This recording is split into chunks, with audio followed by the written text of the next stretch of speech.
stars outstanding on the program to come back and feast with us. But for the next 2.5 hours, we are going to be having a feast with Gogo Rutendo. I've done my lecture. I've done my introduction. I've given you quite a big terrain in which you can fly into. So take your time, classify it nicely, maybe in terms of time, between age so-and-so and age so-and-so. This is what happened.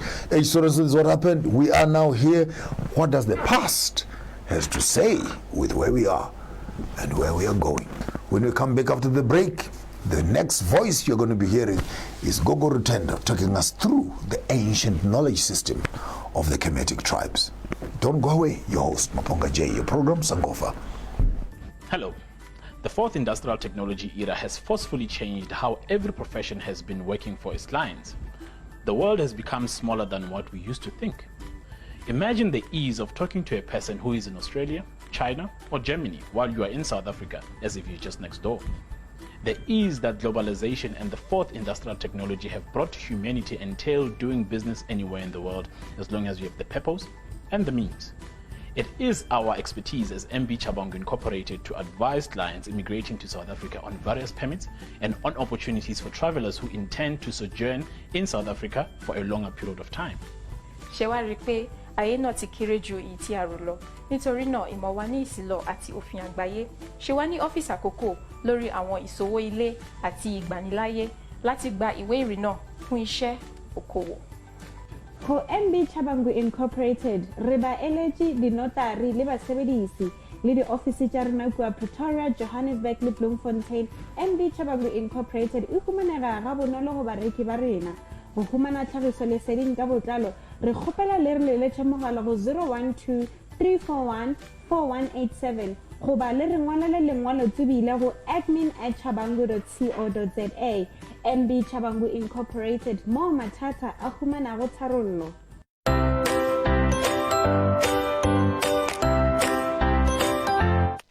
Welcome all to your program again here on Sankofa with your host Maponga J, and our guest of honor today is Gogo Rutendo.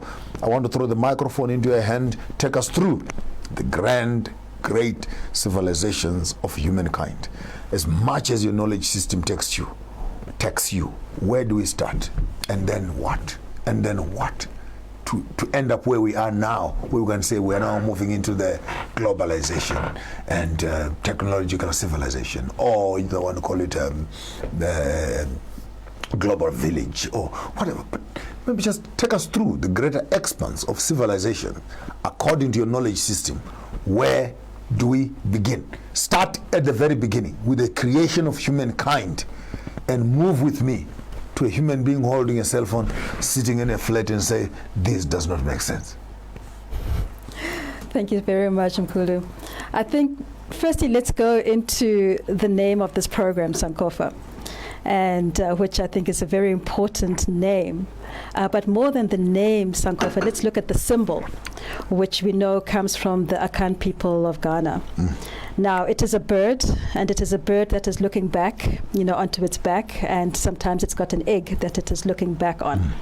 And which is its future. Which is its future, exactly, because it is laid that, because that is what it is going to be bringing forth.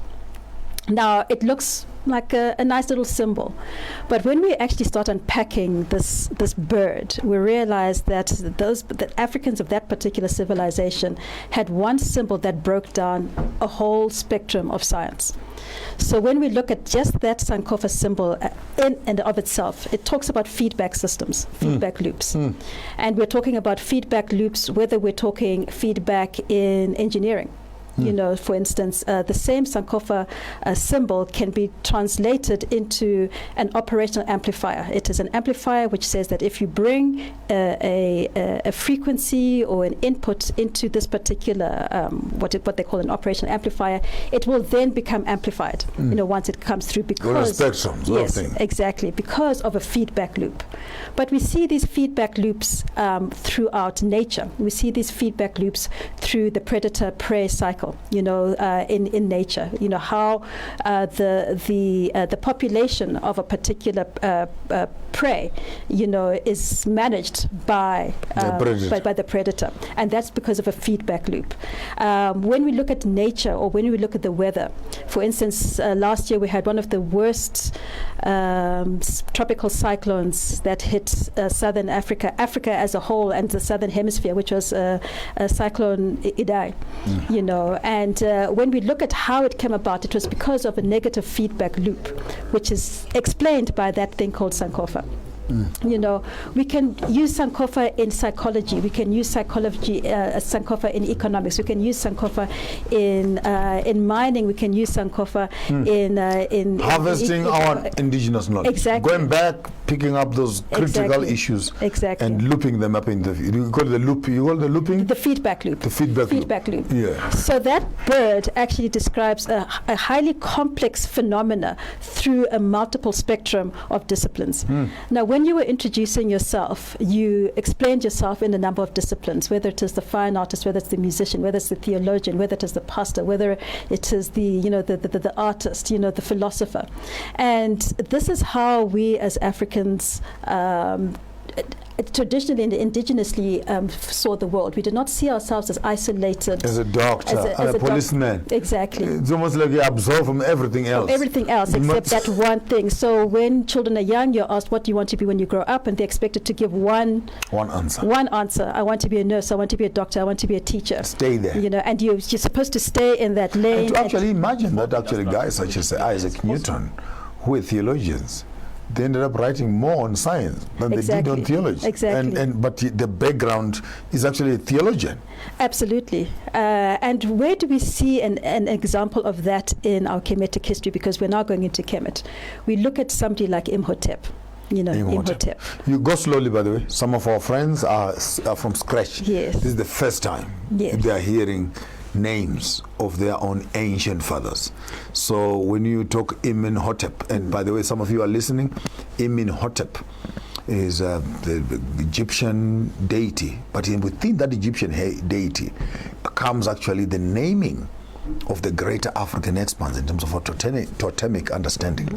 So when you get to the Shona people and you hear says Mutupo wako ndiani, Utupo ndiani, Hotep Diani, you actually understand that they're actually asking you the greater connectivity that you have to the greater Kemetic knowledge system. So Hotep is a center of knowledge systems and growth patterns, understanding and interpreting present epistemologies. I'm just rambling.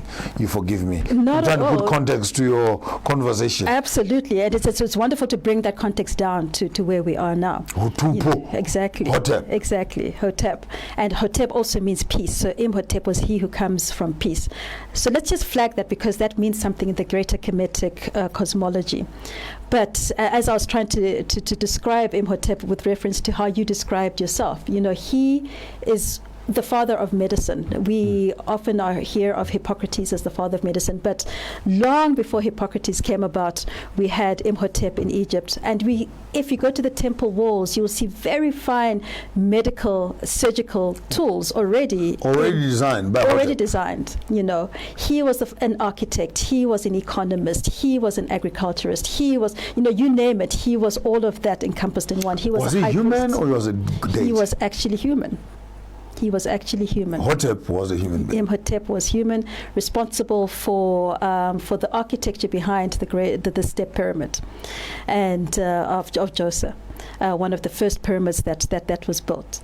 And so that kind of person who had a holistic view of life is the kind of person who the true African was and still is. And so when you describe yourself in these many facets, this transdisciplinary facet, this multidisciplinary facet, this is who we as Africans are. And I got a transformation one morning when I was reading. And it's funny, sometimes what changes life is not those grand, granular moments. A small little phrasing passed my mind. You are this and that. Take note, and that. The other one says, you are this or that. Now, this and that gives you a plethora. I'm a father, I'm an uncle, I'm a husband, I'm a neighbor, I'm a cousin, I'm a nephew, I'm a grandpa, but still me. But I can manifest myself. I must just remember not to become a husband to my children, and remember not to become a father to my wife. And, and not confuse an uncle where you must be working as a cousin, and etc. But those are dynamics. But you are one thing, but immediately you get in a space, you are able to move through a matrix of complex relationships, where in some cases where your mother is married to your uncles and etc., and it becomes dicey, that when you go this way you are on your uncle's side, when you come this way you are on your brother-in-law's side, but you are able to manage and weave through yourself those relationships. What am I saying? When you say you are this and that, or this or that is a Greco mentality that says choose one thing, become that thing, stay there. You can't be anything else. Whereas on the other side, we actually have freedom of exploring other venues without losing yourself. But you can actually plural yourself. And I'm hearing what you're saying in terms of the Kemetic knowledge system, that actually we have this concept of the Ra, the concept of the Hotep, who was this and that and that and that, to an extent that when we look back at Hotep, we deify him because of his plurality of expanding his human potential beyond the limited cycle of you can only be this and nothing more. Absolutely. And when we expand, as you're rightly saying, in our indigenous paradigm, we are both and. Whereas we're not all. Whereas the Western paradigm that we've unfortunately become schooled in, the modernity, is either or. And when we take this either or, then we start to see why the world is where it is at the moment. So it is either I have or you have. So economics becomes a zero-sum game. I am fat, you are thin. Exactly. I am rich, you are poor. Exactly. So and yet I am the one working to make you the wealth. Exactly. So we start then seeing how we have sheared away from what in Kemit we call a ma'at way of handling life. Ma'at is both and. It is, as you say, it is the plurality of life. It is that which can keep expanding and expanding and expanding. But when we are in the current dominant paradigm that we're in, where it is either or, then it is either my land or it is your land. It cannot be both our lands. We can't share. We can't share. It is either. There's no humanity. There is no humanity. There's ownership, exploitation. And that's the current dominant paradigm that we live in. So if we really want to understand where we come from as humanity, then we need to go back into our ancient ways of being, which are the both and ways of being, which is according to the principles of Ma'at. Looking beautiful, by the way. I'm just looking at the picture here. That we're looking sharp. The picture is beautiful. We woke up from the same vicinity, and we well matched and etc. Just a light moment on our studio broadcast here. Come on, guys. Come on, share some love, share some hearts there. You can just punch a button and she's looking pretty. She's looking beautiful. That's what it is all about. We're human beings, and sometimes we must become human enough. And I run like that. When I see something, I can stop and appreciate you looking beautiful. We give thanks. And maybe we matched because we were communicating in the ancient way. We do not need cell phones. This is our Facebook. This is our Facebook. Honestly, I'm not joking. I put up three set of clothes in my wardrobe this morning. I had a Nigerian long collar shirt with the brown trousers. I had a blue Nigerian gaba with a flyover, and then I had this one. And I actually gazed through the three pieces, and my heart says, go there. And called the lady, she ironed for me and dressed up, and here I am. For many people, they think that premonition and the spiritual life is fake. But I think I'm beginning to understand that the way you wake up in the morning, the car you're driving, the clothes you're putting on, the food you're going to be eating, and the people you're going to be meeting, and the impact that they have on your life, I'm beginning to understand that this is all a setup of some set. It's like literally, sometimes I've worked on something in the morning. By the time, boom, it happens, and I go, okay. And it cannot be this exact that actually what you are having in your private space is manifesting. But what I'm liking from what you're saying is the idea of the constant interaction and the maneuvering of the human species between various professions and finding that relevance, so that a priest and a prophet and a king and an agriculturalist and this, instead of you are this or that, you can be this and that. Absolutely. Now back to what you have just been saying about how is it that we're able to communicate, and this we find in our African cosmology as a science. And let's come even closer than Ma'at. Let's leave ancient Kemit. We are going to come back there. We're coming back there. Let's come to Ubuntu, and what does Ubuntu actually mean? Now we often speak about Ubuntu as, you know, a person is a person because of other people. You are a person because other people exactly. I am because we are. And we've made the era of humanizing Ubuntu, because Ubuntu is far more than just the human interaction. So now when we break down in Proto-Bantu the etymology of Ubuntu, and we get to Untu, and Untu, which is that all-pervasive force that moves through everything. It is in everything. It subsists and persists through everything, you know. And Untu then manifests in different forms. The first formation of Untu is Muntu, or Bantu in the plural. And Muntu is a reasoned being. It is we human beings, reasoned beings, those who are able to, as the age of enlightenment, you know, wants to glorify reason, you know, through our mental capacities. And Muntu are then the human beings. But what's very interesting in our Bantu cosmology, their code of ethics is Ubuntu. Exactly. What's very interesting in our African cosmology is that trees also fall under this category, because they're the ones trees are human also. They're human. They're the ones which transport the ancestors into the nether realms. They're the ones who form that movement of the ancestry. That's why in many of our indigenous cultures, when somebody dies, we'll plant a tree, you know, in their honor, so that's Mudzi, Umu, exactly Mudzimu, in the roots. In the roots. That's where it's happening. Absolutely. And what do trees do? They root into the earth, so as below, through their branches, as above. So they're the epitome of how we as human beings are meant to be in communion with the cosmos. Then the next aspect of this Untu is it manifests in unreasoned beings, which are Kintu, which are things.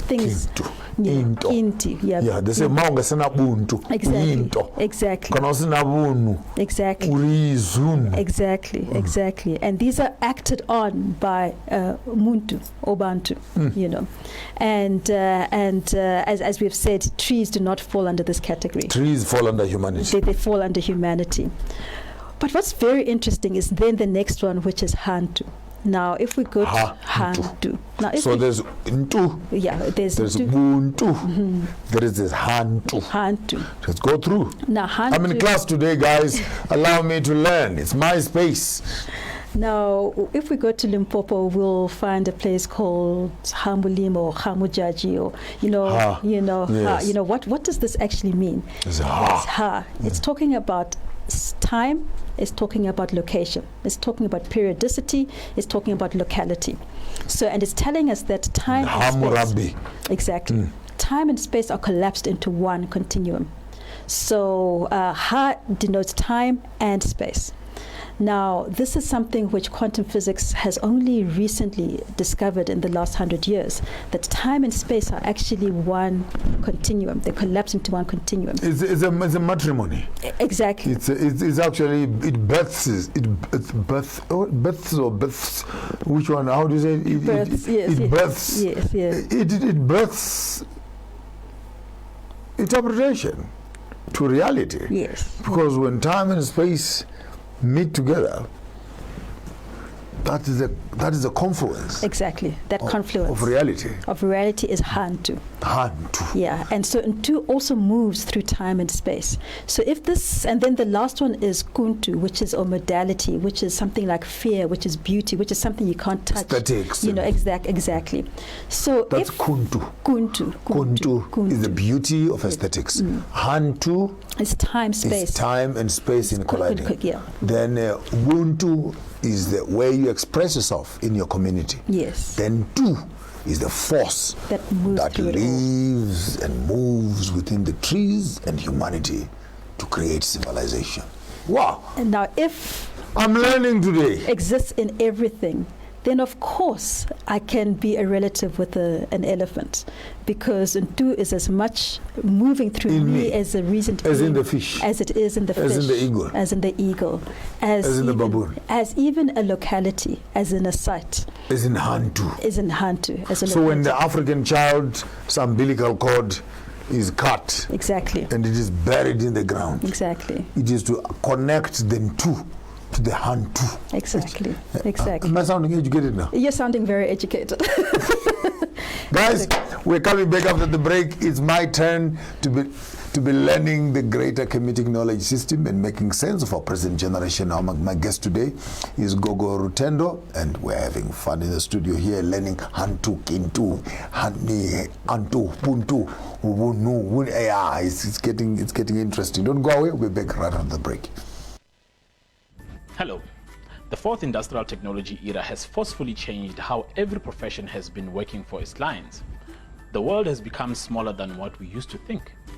Imagine the ease of talking to a person who is in Australia, China, or Germany while you are in South Africa, as if you're just next door.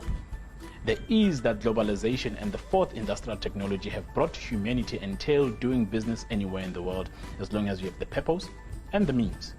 It is our expertise as MB Chabangu Incorporated to advise clients immigrating to South Africa on various permits and on opportunities for travelers who intend to sojourn in South Africa for a longer period of time. Ayé náà ti kéré ju èyí tí a rò lọ, nítorí náà ìmọ̀ wa ní ìsìlọ̀ àti òfin àgbáyé ṣe wá ní ọ́fíìsì àkókò lórí àwọn ìṣòwò ilé àti ìgbaniláyé láti gba ìwé ìrìnnà fún iṣẹ́ okòwò. Ho MB Chabangu Incorporated re ba eletsi dinotari le basebedisi le di office tsa rena kwa Pretoria, Johannesburg le Bloemfontein. MB Chabangu Incorporated e humanega ga bonolo go bareki ba rena. Go humana tlhagiso leseding ka botlalo re kgopela le re leletse mogala go 012 341 4187 go ba le re ngwalele lengwalo tsebile go admin@chabangu.co.za. MB Chabangu Incorporated, mo mathata a humanago tharollo.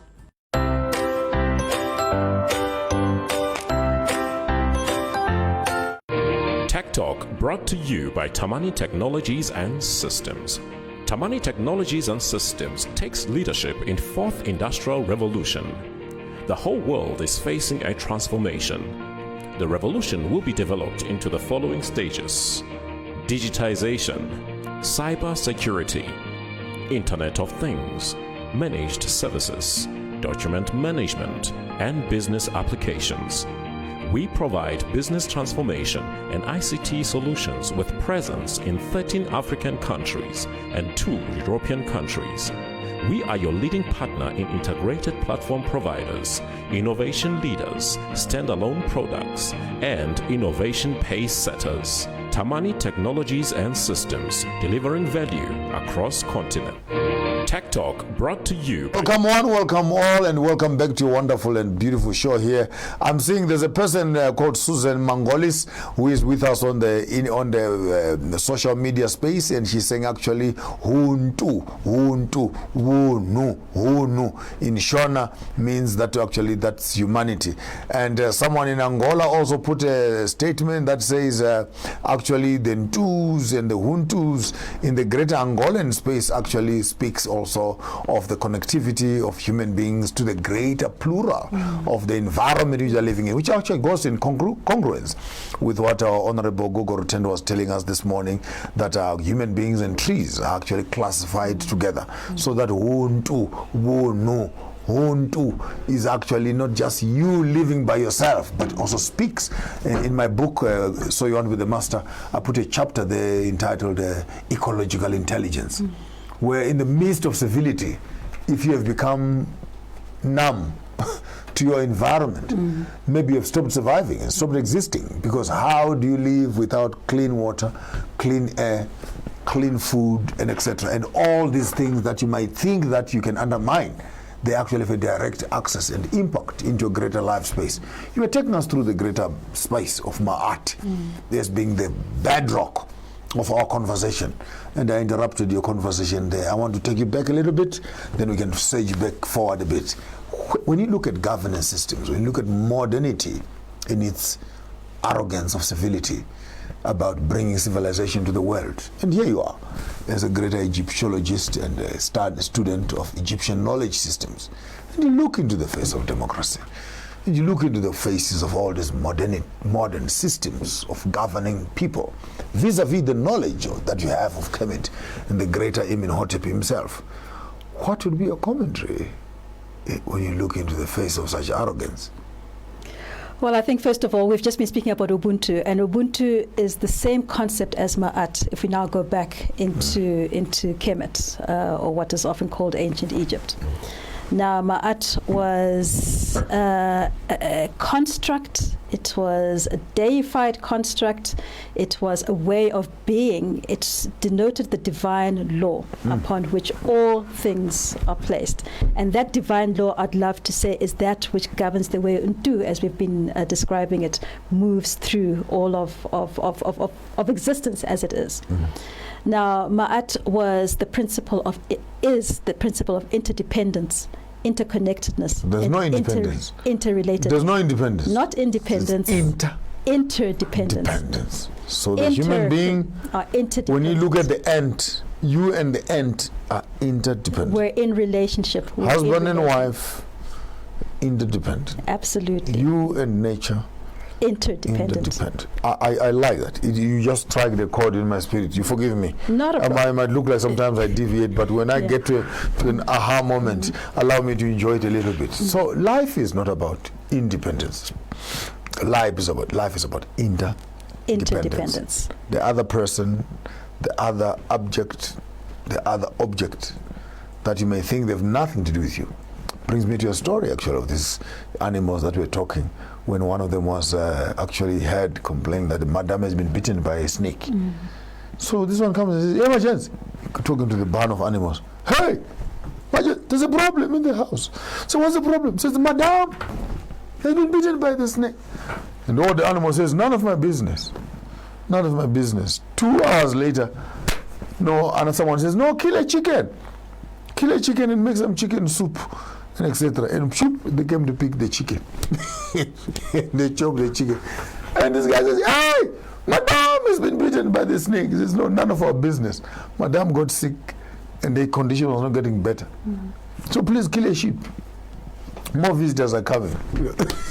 And the guy comes and chops off and the guy says, "Hey, my gents, I said, madam has been bitten by a snake." They says, "None of our business." Madam dies. And they say, "Please, just kill the bull." And the whole big, showing the impact of how small things that you might think are not related to each other actually wake into the wave and the maze of the entire interconnectedness. You were talking about independence versus interdependence. I just thought I'd derail a little bit and create some more mileage in that space. Absolutely. And I mean, that whole thing of interdependence is what they call chaos theory in quantum physics, where the flap of one butterfly here in South Africa can cause a tsunami in Japan.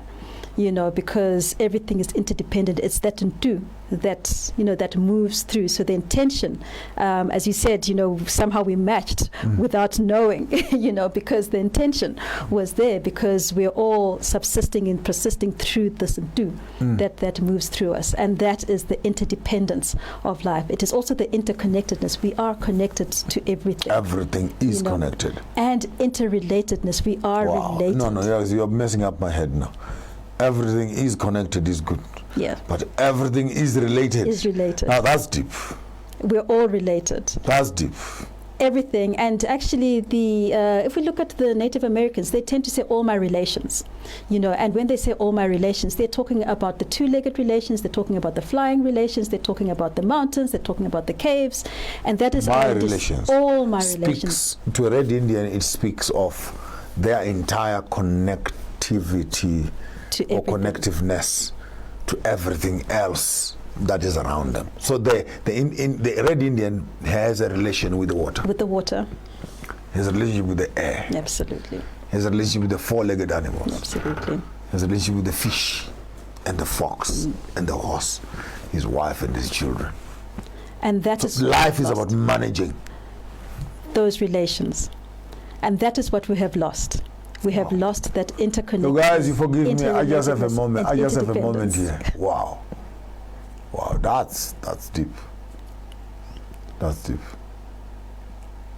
Life is about relationships. Absolutely. We have lost relationships. And the Ma'at law, as you're saying it, brings these relationships together. How does that happen?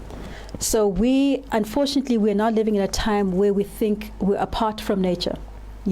We seek dominion over nature or domination over nature as opposed to abuse. Actually, it's not even domination. Domination is do we cut one tree, plant one. Exactly. So that 2 years later, 3 years later, but cutting just indiscriminately, and you call that domination.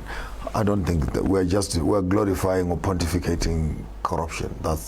And if we look into our indigenous way, you never take anything without giving. If we look at the Bushmen, they will never get even a root without leaving anything. They'll leave their hair, they'll leave something, to say thank you, may you grow, may you germinate. You don't just take and take and take. And this taking is making us apart from nature instead of a part of nature. Just because I'm a practical, this is a show about real people. My mind tends to run between the knowledge systems of the past and the present environment. And when you say, in our generation, we're just taking and taking and taking. I'm looking at present relationships, husbands and wives. I'm looking at children and their parents. I'm looking at governments and their jurisdiction. I'm looking at the community and the government. All banks and how do you take money from me for depositing money into my account? And when I want my money back, it's going to cost me more money to take my money. But you've actually made 1,000 rand more. But you still want to charge me for the 20 rand less at the bottom. I've never understood that. And now that I know actually that is happening, when you mention those big concepts, that in nature, you can take and take and take. And I'm coming to a present generation. In politics, you can't just take and take and take. Even in religion, in Christianity, bring the offerings, bring the tithes, just take and take and take.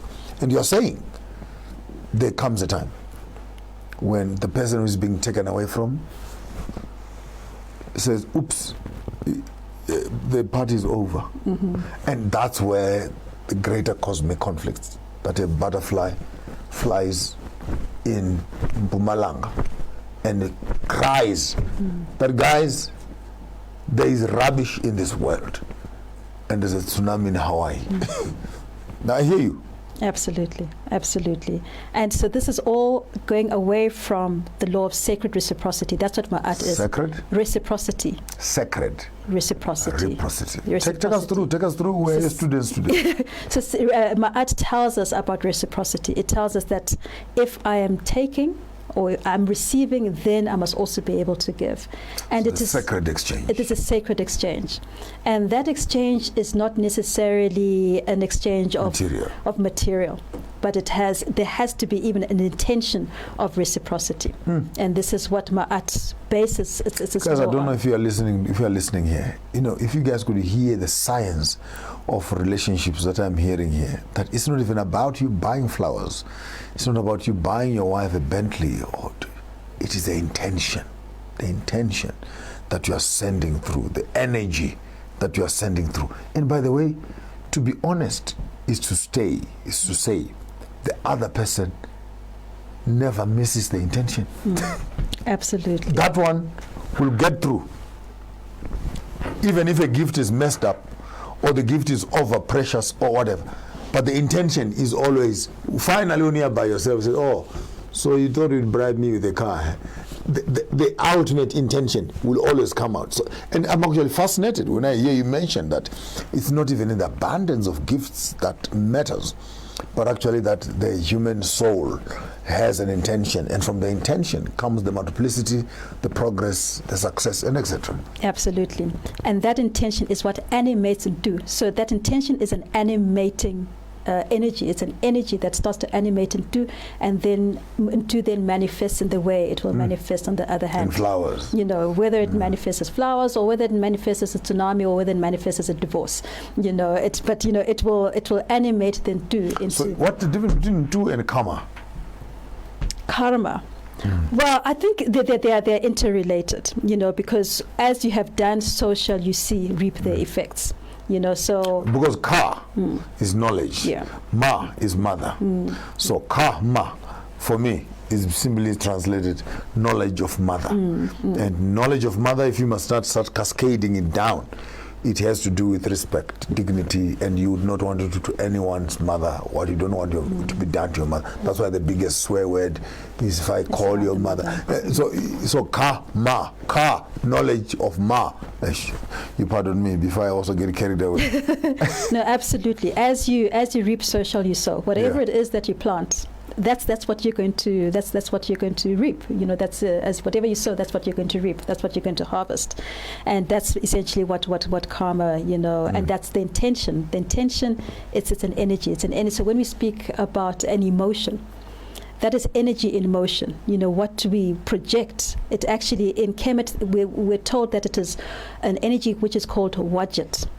Now, wajit is an energetic force. It's a psychic force, you know, which moves through time and space. And as we know, the body has an energetic aspect to it. Electronic, you know, electromagnetic aspect to it. So yes, we've got our physical body here, you know, but we actually have an auric body, you know, what they call the aura, and we start to see the word ra there, or what they call the chakras, you know, the energy centers that are the 7 major energy centers that are on the body, and these tell us that we're actually energetic beings. We're actually able to move things through energy, you know, and that energy animates and do, and it animates it into either the muntu or the kuntu or the kintu or the hantu, you know, and then we start seeing the effects that we have in the world today. So our intentions, individual and our collective intentions, are what are governing, because the question was around governance, you know, are what are governing the world today. And unfortunately, they're not being governed necessarily through the principles of Ma'at, which is interdependence, interconnectedness, and interrelatedness. And what Ma'at actually stands for is 2 major principles. It is truth and love. And so love in ancient Egypt was a highly scientific construct, you know, a highly scientific construct that's based on the principles, as I've said, of interdependence, interconnectedness, and interrelatedness, and all that we've described about Ntu. When you live in harmony and in alignment with that, then that is love. Not what we are. That's scary. You know, considering. Say it again slowly. So love was defined by your compliance with greater knowledge of understanding of the diversity of the relationships around you. Absolutely. So you cannot say you love me as a person when you've just cut down a tree. Exactly. Because your relationship with the tree and the fish and the eagle and me, and it's all connected together. Absolutely. Did I really Absolutely. Perfectly. Yeah. And when you understand that, that is truth. When you understand that interrelatedness, interdependence, and interconnectedness, that is truth. So yes, when I am going to rape Mother Earth to steal its diamonds in order to give it to you as an act of love, that cannot be love. You know, in the totality of what Ma'at describes love. Because love is preservative. It's preservative, and it's regenerative as well. You know, it regenerates. Now, when I keep mining out of the earth, you know, without feeding back and giving back, all for the purpose of commercial gain and capitalist gain. That is not love. When you say you love me, it is the day when you can plant the vegetables and then you harvest some of them. Then the ones that you're giving me, you say, with love.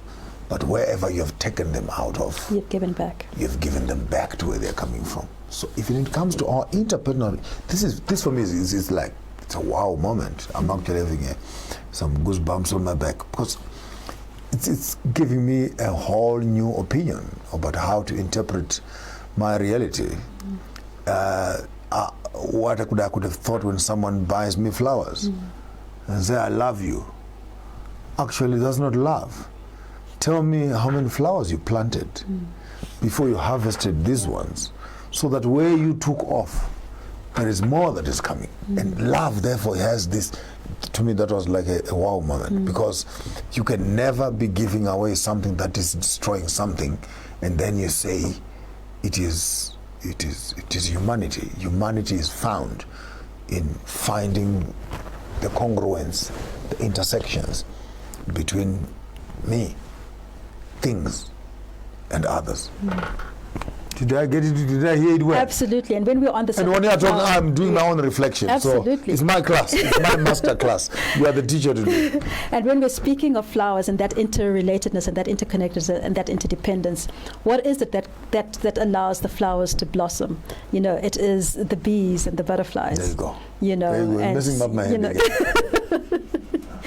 And when we look at, and these are two very interesting animals to look at. Butterfly and the bees. You know, so with the bees, you know, they love the nectar, you know, of the flowers, and then they move from one flower And to they're the pollinating other. also. And they're pollinating. So Yes. their very act of receiving, They're eating the giving. nectar, they're giving. And then, of course, they go back into the hive, which, of course, it is a matrilineal, you know, a system. Matriarchy. Matriarchy. Let's get these new theologians to discuss the beehive. So the beehive and they are called theology. the patriarch. Exactly. And that theology will fall off the rails. Exactly. You know, and they're able to produce this incredible substance called honey, the sweetness of life. You know, and when we go to Kemit, they speak about nechem, which is the sweetness and the Which actually, by the way, that's a root word for nature. yeah, exactly. Yeah. You know, yeah, exactly. Netum. Yeah, exactly. You know, and all of that it's cyclical, and then, you know, the badgers will eat, you know, of that honey, and then they will help the environment in this way, and then all of that is a cycle. You know, it's just this ecological cycle. Everything connected. It's just everything is connected, everything is reciprocated, everything is in ma'at, it is in sacred reciprocity, you know. And with the butterflies, we know that the butterflies who eventually you know are also helping in the pollination process, they begin as caterpillars that are really coming into contact with the fullness of their beings with the earth. You know, they're really either the earth or the trees. They really have to come to understand every single aspect of this that is nature before they go into their cocoon, you know, and only once they have understood the fullness of Neter, which is where nature comes from, you know, Neter, NTR in Kemit, which means all that is, then can they go into that cocoonment to then become the butterflies that have wings, you know, and this is what's responsible for those flowers that we cut and we hand over, you know, in the name of love. So if we don't have all of those connections with us, you know, we cannot truly be speaking the language of love, and therefore not truly speaking truth, which is the principle that Ma'at, you know, governs. She governs truth, interdependence, and because she governs truth, then she governs the divine law. And the divine law, according to Ma'at, when we see what Ma'at looks like as a deified deity in Kemit, and we always had to look at how they depicted their deities, you know, in order to understand it. You know, she is a woman, she's always feminine. You know, she always has an ostrich feather on I brought a guinea fowl today. Indeed. But on ostrich feather on She has an ostrich feather on her head, and then she either carries the papyrus scepter and the balancing. or the scale. And the scale is balanced on the one. Can you find me that picture, guys, of a woman called Ma'at? Ma'at, yeah. Ma'at. She's a beautiful Egyptian woman who has an ostrich feather on her head. On one hand, she's holding papyrus. On the other hand, she's holding the balancing scale. Usually, she has some blue things around it, and a nice Egyptian god like kneeling down like that. But it's a woman, because we want to build up some theology around the issue of the patriarchy versus feminism. Yeah. Absolutely. Can you give me that picture? You got it. You're still explaining. Okay, yes. So she usually has the scales. On the one hand is a heart, and on the other hand is a feather. The same feather, the ostrich feather. That is the heart represents. Now the heart is the idea behind that is that for us to truly love and to truly live truth, or to truly live ma'at, our hearts must be as light as a feather. Now, what do you need to do for your Hold me now. Go slowly, please. Go slowly. And it is... Go start again. In order for you to truly live ma'at or ubuntu, in order for you to truly be love and truth, your heart must be as light as a feather. It must be measured against that feather. And that is measuring it. Lose the weight of emotion. Lose the weight of emotion. And be as light as a feather. Indeed. Lose the greed. Lose, the guilt. Lose, the hankering. Remove everything in your heart until the weight of your heart is as light as a feather. Is as light as a feather. Then you can begin to love. Then you can understand what love is. Hey! Now, it is not any feather. And it's because the idea is this just a mythological? Is it just why a feather? If you look at that feather, it's not a chicken feather, which is quite light. It's not it's not even a guinea fowl feather. It's not even an eagle feather. It's an ostrich. It is an ostrich feather. Now the ostrich is the largest bird. And when we measure the weight of an ostrich feather, it's about 108 grams. So it is comparable. You can actually, the weight of an ostrich feather is, you can actually... You can put a weight to it. You can actually put a weight to it. Now, what is it about the ostrich, that is peculiar? The ostrich is the fastest two-legged animal on Earth. It runs at about 70 kilometers per hour, even up to 90 kilometers per hour. It is not the fastest bird, but it doesn't fly. It is a flightless bird. But so it don't runs. Be arrogant. Don't fly anyway. Yeah, exactly. You may have the wings, but it can run. But don't fly. No, I'm hearing you. Yeah. If you're saying you'd be as light as an ostrich, and we're beginning to pick up the elements of an ostrich, I'm already hearing you say you could be the largest. Yes. You could have the biggest profession. You could have the biggest. You could be that and more. You still have wings to fly, but don't fly anyway. You stay on the ground. Exactly. I like that. And so the ostrich stays on the ground. It stays on the ground. Be rooted. It's rooted. Now, I'm trying to just show how those in Kemit think, because, you explained yourself and you spoke about all the different facets that make you up. So I'm just trying to build a story here. Now, so it's the ostrich. It's not any other bird, it's the ostrich. It's not the great eagle, And then the ostrich, when you look at the ostrich egg compared to the eggs of any other bird, it is large. It is the largest egg by far. And when we look at the solar system, we know that Ma'at is governed, according to those in Kemit, by the planet of Jupiter. And Jupiter is the largest planet in our particular solar system.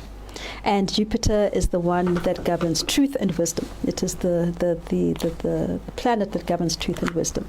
So our Kemetic ancestors have already drawn all of this into this one bird, which is the feather of Ma'at. Just by a picture. Just by a picture. Putting a feather of an ostrich against and putting a heart. Yeah. And say, if you are falling in love, your heart must be as light as a feather.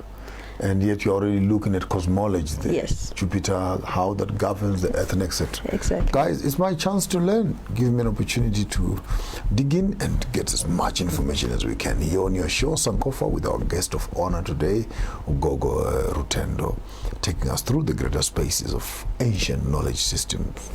Let's make sense of the present so that we can look into the future. Don't go away. We'll be right after the break.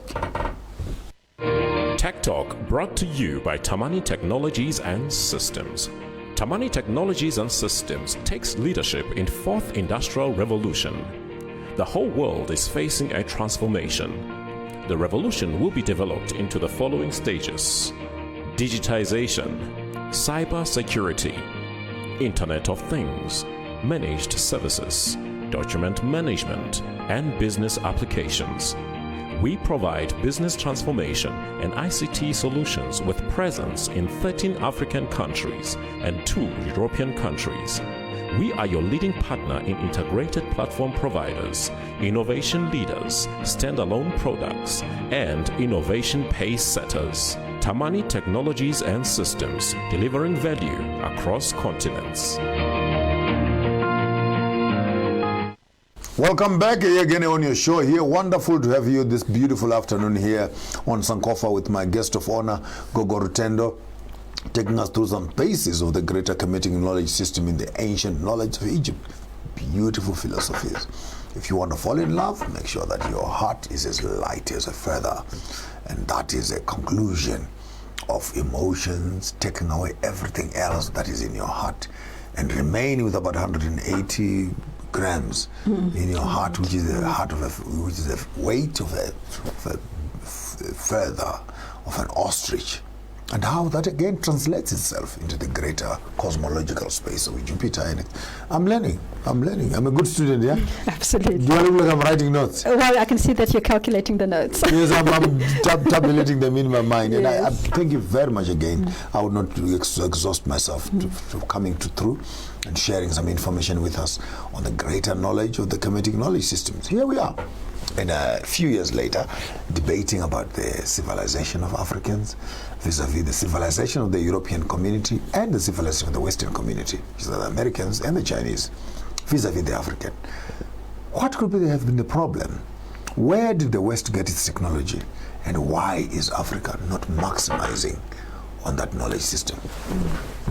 No, thank you very much for that. Let me just go back just to illustrate something where we're going here. So we've spoken about how Ma'at, she holds the feather, you know, the scale with the feather and the heart on the other side. When we look at the normal, the modern depictions of law, they have a scale, but there's no heart and there's no feather. You know, so there's what is it that you're weighing against? Wow. You know, so we already now Wow. start seeing that the concept has been drawn, you know, from the ancient ways. They picked up the picture, yeah, but they something forfeited. has been removed, They know. forfeited the heart And the feather. You know, Justice must be the heart and the feather. Relationships must be the heart and the feather. Business must be the heart and absolutely. I can go to town on that. Interdependence, interconnectedness, and interrelatedness. And so when you then went to law, when you had a tribunal, when you had, you know, a court case, all of these interrelations, interconnections, you know, and interdependencies had to be taken into effect. To kick in. You know, had to kick in. So it could not be about how I am going to win this large sum of money when I haven't considered what is happening with the village down, you know, there, what's happening with the forest over there, or what's happening, you know, with the elephants, you know, in the Greater Kalahari. You know, all of that. Your victory is our victory. It has to be ours. And your loss is our loss. It has to be ours. It has to be us. It has to be we. Wow. You know, and this is what governed, you know, Kemit in the heyday of the Kemetic civilization, and they were governed by what they called 42 laws. You know, the 42 laws of Ma'at. No, before you are getting into some serious terrain there, and I want you to handhold me, because Moses, who happened to have lived in Egypt apparently, but I don't remember the Israelites going to Egypt in a boat for slavery. But you know, that's a conversation for another day. But you find that the Israelites are said to have been in Egypt and under bondage for 400 years. And you bring into light the idea of the coherence of these nations with the biblical text. Then you have the 10 commandments that are Mosaic. You have the 42 commandments or laws that are Ma'at law. As an Egyptologist, or as a student of Egyptian knowledge systems, what would you say about the fact that the laws of Ma'at are older than the laws of Moses? which one could be true? Which one is a plagiarist of the other? And what context of language are both written? When the other one says, thou shalt not, the other one says, I will not. Absolutely. You forgive me. No, I will become a bit more complex, but it is fair.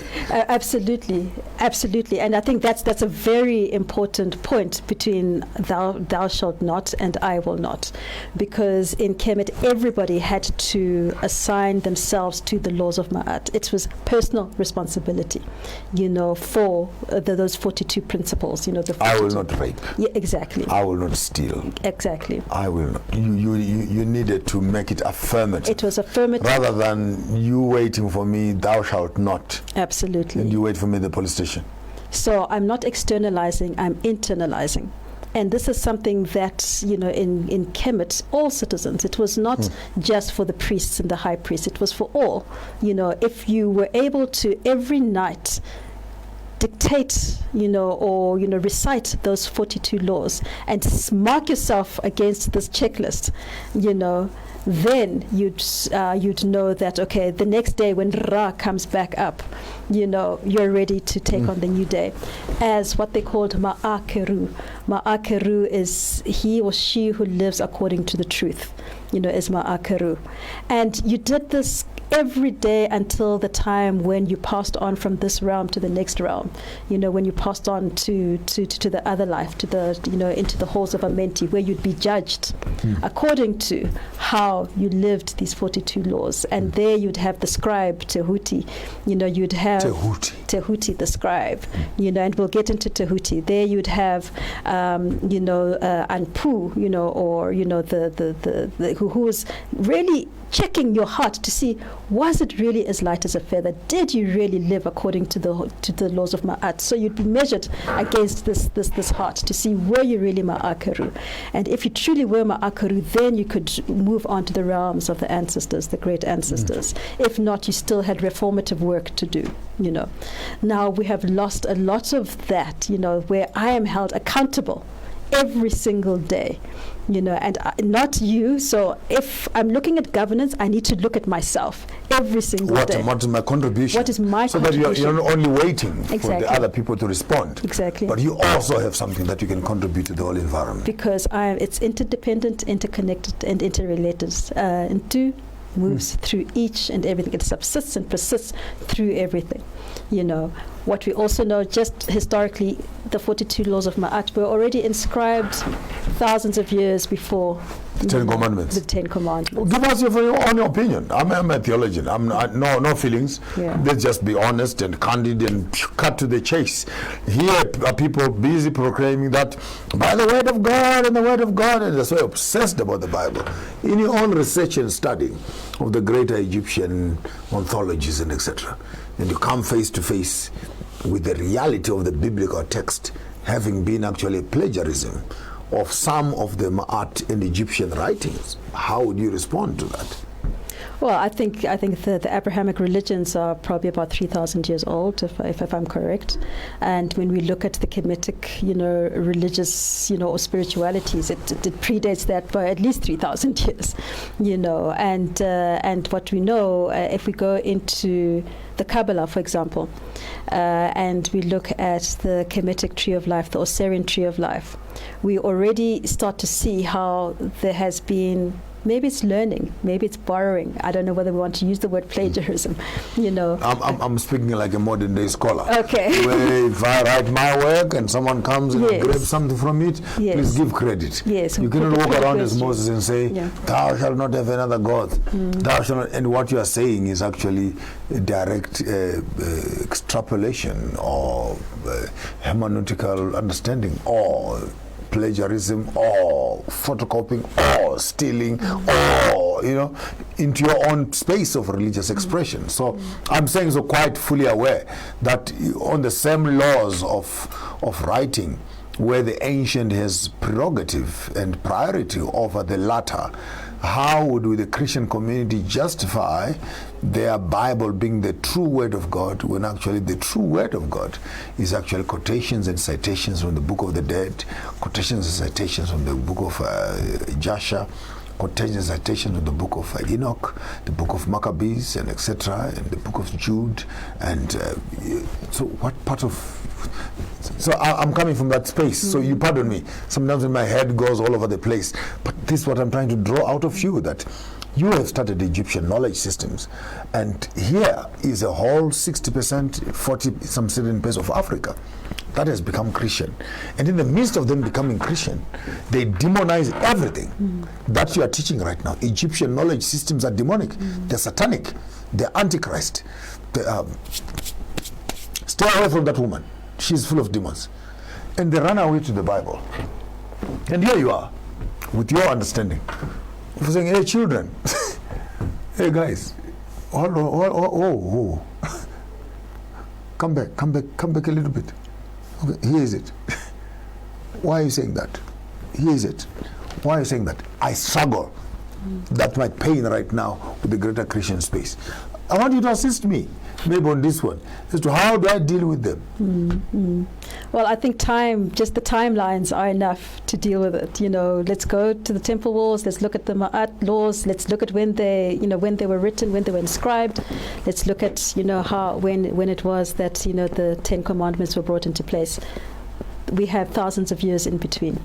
And those 42 laws were lived, as I said, in Kemetic civilization, for thousands of years before we see the birth of the 10 Commandments coming. So we need to, I think, when we start looking at the roots of modern civilization, even the roots of modern religion, the roots of much of what is modernity today, then we start shedding our eyes there into this place that they call, Kemit, or ancient Egypt.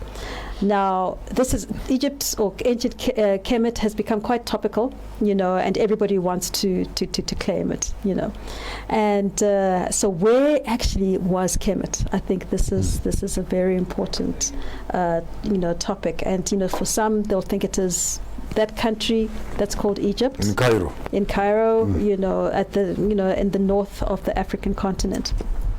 But what we know when we study those in Kemit, they spoke of Upper and Lower Kemit, and when they spoke of Upper Kemit, where the knowledge came from, they're speaking of that which came from the south.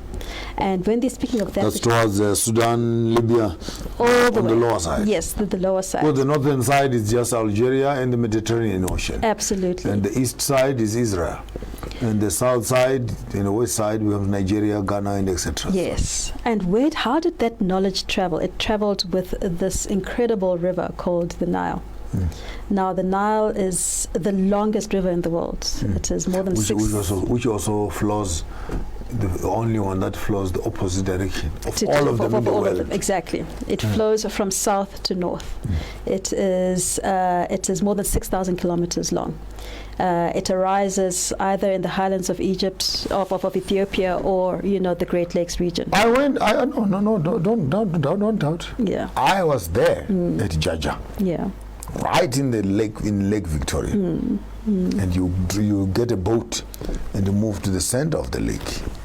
Right at the center of the lake, you find this bubble, water actually popping out of the ground, which they say it is actually the central source of the entire Lake Victoria and the flow of the River Nile. So I was there, and when I must say, when I got there, I got some goosebumps a bit, because it's like I was holding my mother's navel, kind of thing, and I had that feeling of awe, like it could actually be that this whole thing we talk about started right here. No, absolutely. And the civilization that we know as the great civilization of Kemit, could not have taken place without, because it's in a desert. Life cannot really exist in that desert. It could not have existed without the Nile. And not just the River Nile, but the annual floodings of the Nile.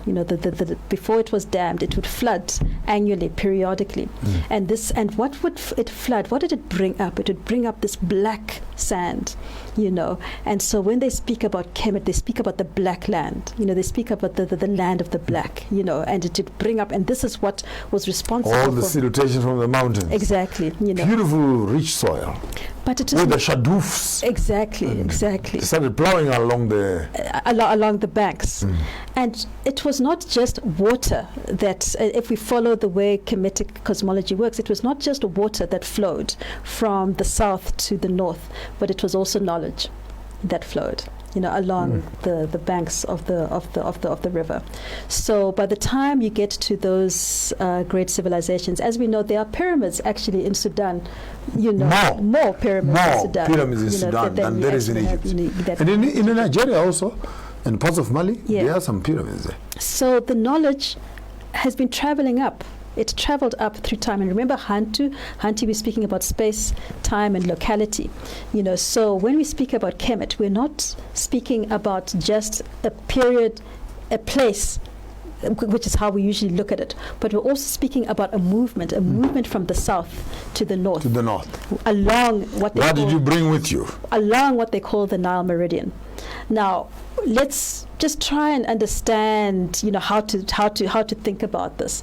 Let's even come even further south, because obviously now we've spoken about where the Nile arises around the equator, moving north to what is now the country of Egypt. But it is very interesting when we look along this meridian line.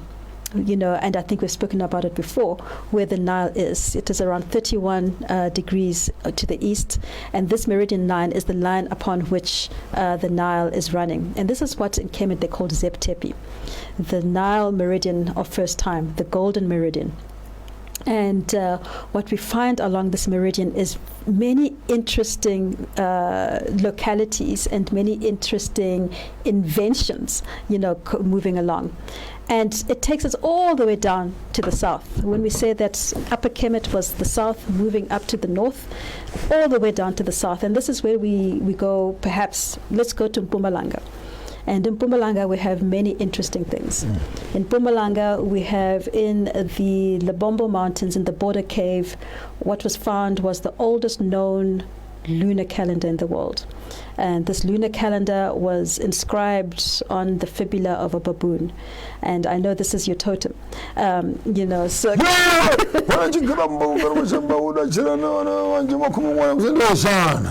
And why? When we then go to Kemit, the baboon was one of the depictions of Tahuti. Tahuti, who is the principle of wisdom. So it's interesting that when we come all the way to the south, around 35,000 years or 37,000 years, we have the oldest known lunar calendar, which is called the Lebombo Bone, found in the Lebombo Mountains.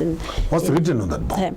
So it's got notches, and these notches, there are 29 notches. And when they've looked at it, they've realized that the ancient ones were tracking the cycles of the moon.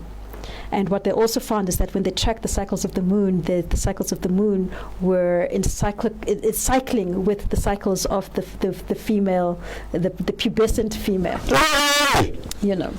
And so our oldest... Can I have some warm water, please, to drink? Can I have some water to drink, please? My engine is overheating here. I'm learning quite a lot of stuff here in one sitting, and I can only process so much at one time. And the calendar of humankind that is old, one of the oldest found in the world, is in Mpumalanga. And what she's telling me here of what the calendar is, seasons and weathers and female reproduction and what. Hey! Africa is rich with knowledge systems. The question is, what are we doing about it? It's time now we must rewrite our own narrative. Don't go away. We'll be back right for that break. Tech Talk brought to you by Tamani Technologies and Systems. Tamani Technologies and Systems takes leadership in fourth industrial revolution. The whole world is facing a transformation. The revolution will be developed into the following stages: digitization, cyber security, Internet of Things, managed services, document management, and business applications. We provide business transformation and ICT solutions with presence in 13 African countries and 2 European countries. We are your leading partner in integrated platform providers, innovation leaders, standalone products, and innovation pace setters. Tamani Technologies and Systems, delivering value across continents.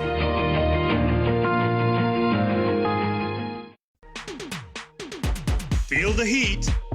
You said you love me. I do. Sure. Yeah. Leave my house and you go. Oh no, you don't! Get out of my way! Get out! That is an abomination. Oh, the love you promised me. Do you have a boyfriend? Yeah? Feel the excitement. You don't know how I've been longing for this. Feel the heat with StarSat.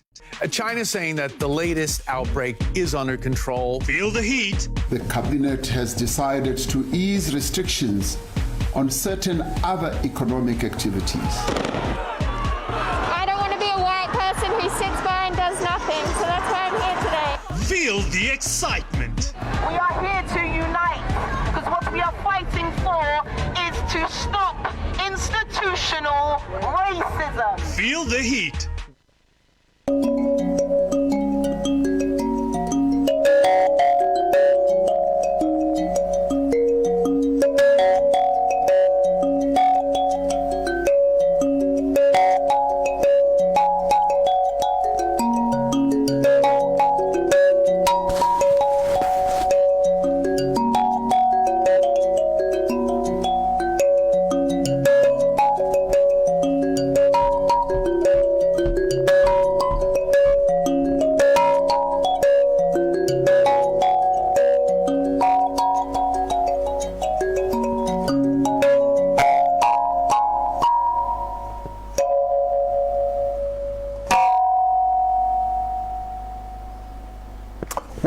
Welcome all one more time here on your wonderful show, Sankofa, live with me, Maponga J, here on your Galaxy Universal Network channels in Midrand, Johannesburg. And with me, guest tonight, or this afternoon, or this morning, I don't know where you are and what time of the day it is. I'm in studio with Gogo, Rutendo, taking us through the greater Kemetic knowledge systems. We'll just try to touch a little bit on the governance system issues, and I want to maybe move a little bit to the left and the right and pick up some medicines, because the word Kemit is actually the root word of the word chemistry. And what would you say? Because I want us maybe to start poking holes, and we have picked about America, its civilization, and we can pick up also on the phoenix, the big eagle on the American flag. Which part does the phoenix in the Hungwe Shiria Zimbabwe play on the African epistemological hegemony? And while you are responding on that, also maybe you have a feeling around how can we actually harvest some of that ancient knowledge into present governance systems. It's interesting that you mentioned the phoenix, and we were speaking just before the break about the Zeptepi, the Nile Meridian, the meridian of first time. And when we track it, we see that here on the African continent, it actually begins in the place called Phoenix in KZN, you know, and so this must just raise a flag for us, you know, what's the importance of the phoenix, you know, in Kemetic cosmology. And as we've said, you know, and just moving up, we've just spoken about the Lebombo bone, which is the first lunar calendar. You know, that's so a calendar that's cycled against. Maybe just without wasting time. Unicalendar, solar calendar, Gregorian calendar, and just maybe you know what you're talking about. Okay. But I feel like sometimes we in our space we throw in things and we go along thinking people are following. Meanwhile, you've left them a mile away. People behind. Okay. Yes. So what is the lunar calendar? Yes. How different is that from the Gregorian? Yes. And how different from the African calendar, and possibly maybe the Chinese and other calendars out there. Okay, so basically, what is a calendar? A calendar is just an instrument that allows us to, you know, to categorize time, you know, and periodicity. And usually a calendar assists us with things such as agriculture, with things, you know, it helps us, seasons, you know, seasons, etc., you know, and it gives us, and how a calendar is viewed. So the first type of calendar that we found were those calendars that followed the cycles of the moon. And the cycles of the moon, that's what you call a lunar calendar, because you know the moon is a lunar, and so we have so many of our indigenous calendars are lunar calendars. Is that where the word lunatic comes from? Well, they say when you go to the moon, then you become a bit deranged. Yes, you know, and then.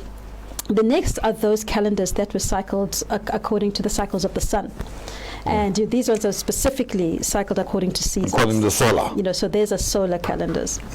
And then you had some, of our ancients who had lunisolar calendars where they kind of combined, the two, the cycles of the moon and the cycles of the sun.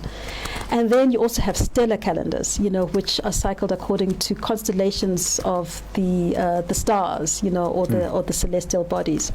And so these are different ways of marking time, which our ancestors have. I'm still recovering because the other day I did Mkulu Zulu, Matula Zulu. It's Matabo Zulu. It was Matabo Zulu. And he took me through some cosmology where he actually went on to explain how the Sutus were able to name Jupiter and her invisible moons around her without a telescope. And his conclusion is that we actually, cosmologically, in terms of our background, we have knowledge of where we are coming from. And when I'm hearing Mission now begin, talking about solars and how the African language, particularly in the Kemetic space, in the Babylonian space, where all the constellations, if not all of most of them, have actually been named by ancient scholars who did not have the best of equipment of which you have in our present day. The question is, how did they see those constellations without actually having the instruments which we have to see them? Maybe the question is whether the instruments that we have now are the most sophisticated. Wow. And I may need a break, guys. This is heavy. Yeah? Yes, I'm hearing you. We are assuming that we're moving forward in maybe we're moving backwards. Because how, for instance, do we see great feats? I mean, even let's look at Great Zimbabwe. How was it built? How were those stones moved? Someone said the first time I knew there was corruption is people started selling cement to build a building which the Zimbabwe had been built without cement. Without cement. Then you say, who is corrupt here? Because immediately you want to put mortar on stones. Corruption is rife, but it was just a joke on the side. But that's high. That's the high understanding of architecture and mathematics. That structure has been able to withstand, hundreds and hundreds of years. Because why is it built without mortar? Because when it's built without mortar, it is able to move with the environment. It is able to breathe. It's able to breathe with the movements of the environment. And it is absolute precision of knowledge of mathematics and architecture that can build, such, masonry, without. That's Zimbabwe ruins. Some commentary on the Egyptian pyramids. The same commentary. How did they move? I mean, some of those bricks, stones that make up the pyramid are 10 tons, 4 tons. What is the technology and that there's no quarry within the space of a couple of hundreds, if not 50s of kilometers away, where some people actually, I was reading somewhere, they said the science and the technology, spiritual technology of cutting the stones in the mountains and actually dropping them in the valley. Because if you're supposed to look at the mechanics of cutting a stone and rolling it on the side of this sand to the place where the stone must have been put, it's impossible. It almost looks like you could not have built this in one lifetime. So they are saying, other guys are talking about quantum physics. That maybe was it possible that the technology of manipulating weight, moving of body and sound and moving those rocks from the mountainsides to the place where they were building the big great pyramids of Giza and Sudan. So maybe we have regressed as opposed to progressed. And maybe this is something that we need to consider, that we think we have got advanced technology, but perhaps we have regressed in our technological advancements. Instead we have technological regressions. To this day, because as you said, how were they able to accurately name the invisible moons of Jupiter without a telescope? There is technology that we have. And how would you cut those bricks with precision of size without a map or a plan and a design of how it was going to look like? And they are precise. They're absolutely precise. Yeah, there's now ruined stones, and even the great pyramids of Giza, those stones are like to the T. And they're not using soft rock, they're using hard rock. So there were what tools were they using? Precisely, so what is the advanced tools that we use? Of course, some people will bring all sorts of, alien theories. I actually read in a statement somewhere on the right when they were writing up about the Great Zimbabwe, and they said we as the British community, we cannot agree or admonish or even allow it to be taught that the Great Zimbabwe people and its citizens build the Great Zimbabwe ruins, but by agreeing that they build the Great Zimbabwe ruins, we're actually saying that their civilization is superior to ours. Full stop. I'm quoting it for you. So in the academic world, you actually have a deliberate sidelining of African knowledge system, because the colonizer who is interpreting the history does not want his civilization equated or overridden or shown its inferiority with African civilization. I would want us maybe to pick up a bit on the great city of Benin and the great temples of Ethiopia and the greater libraries of Timbuktu and Alexandria, and give us a knowledge system of the greater Kemetic space. What was there? How much have we lost? And how much of what is present is actually past tense? You know, what's interesting when you speak about superiority versus inferiority, when we spoke earlier about both and or either or, you know, so there's that way of thinking that if I am superior, then something must be inferior. Whereas when we look at our indigenous way of thinking, it did not have to equate superiority and inferiority. It just so everything is interdependent, interconnected, and interrelated. And when it's interdependent, interconnected, and interrelated, then everyone can rise. You know, so it's not about whether, you know, my civilization is more superior, better than yours, or it's more superior, and it must come to you and try and press you down. Exactly. You know, so this thing of the PhD, pull him down so that I can go up, you know, was certainly within the Ma'at levels of Kemetic spirituality, not a norm. Interesting about Timbuktu, and when we in our African cosmology or indigenous cosmology, we always look to nature to understand things.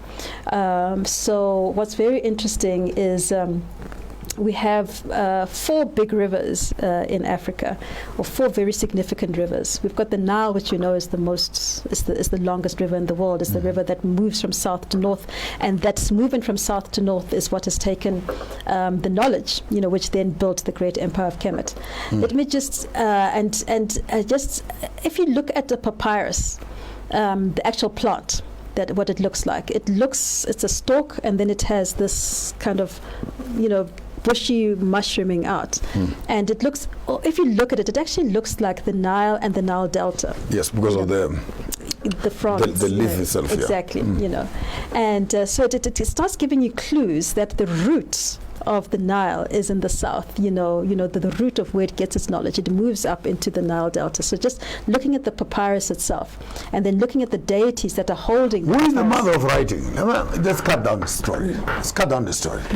People are talking about the white people came here to teach the Africans how to write. You are a student of Kemetic knowledge system. Take us through the history of writing, as far as you understand who is the first person to actually start writing. This includes our Facebook in our caves, when our forefathers and Bushmen and Hottentots and all the civilizations actually painting on the faces of the rocks. But take us through. Where does writing come from, and where does the African knowledge system fit in to correct the thinking that actually Africans are uncivilized, and only when the European arrived here, that's when we became civilized? So in Kemit, once again, we need to look at all the archetypal energies, which are often called deities, or which are often called gods. And we've spoken about Ma'at, and the one who is the scribe is Tahuti, or sometimes called Jehuti. And he's often depicted with an ibis, the head of an ibis, the bird, the ibis, and then a human form. And we often see him with a papyrus, and he's writing. Writing something. And he's writing, you know, which already shows us that writing, as you know, the papyrus is obviously where the word paper comes from. Papyrus, you know. So and even the old ancient Egyptian Masoretes and the texts, both biblical texts, including the Dead Sea Scrolls, actually said to be written on papyrus. Yeah. And so we already see evidence, you know, on the temple walls that writing, you know, these systems of writing. In the case of Egypt or Kemit, it was, you know, with the hieroglyphs. You know, we're using pictograms, because pictures create a certain, they hit the nervous system differently from words, the way words are written, and they were able to understand the concepts from a deeper angle, than, when we write it in the way our, we understand, the writing systems of today. But what we're seeing in the temple walls are baby, compared to what, as you say, we see in our caves here in the south, they say in the African proverb that until, the lion has its own historians, the tale always has a complexion of the one who's writing it. And while you're on that, I want also to expand on the fact that the study of the African child when it comes to the writing of the caves and the writing of hieroglyphics and the paintings of Egypt must be objective, must be open-minded, because you may think that it is just a picture of a Khoisan man holding a spear, dancing around the fire. You may not even see the shadows, the detail that they would put on the picture, that is, you can see a human being, and they would also draw the spirit around the same human being. The spears and swords must be put on either side. Women are on the other side, and men are moving, some of them naked, and there's one in the center who is being prayed for, or who is whatever, who has been struck.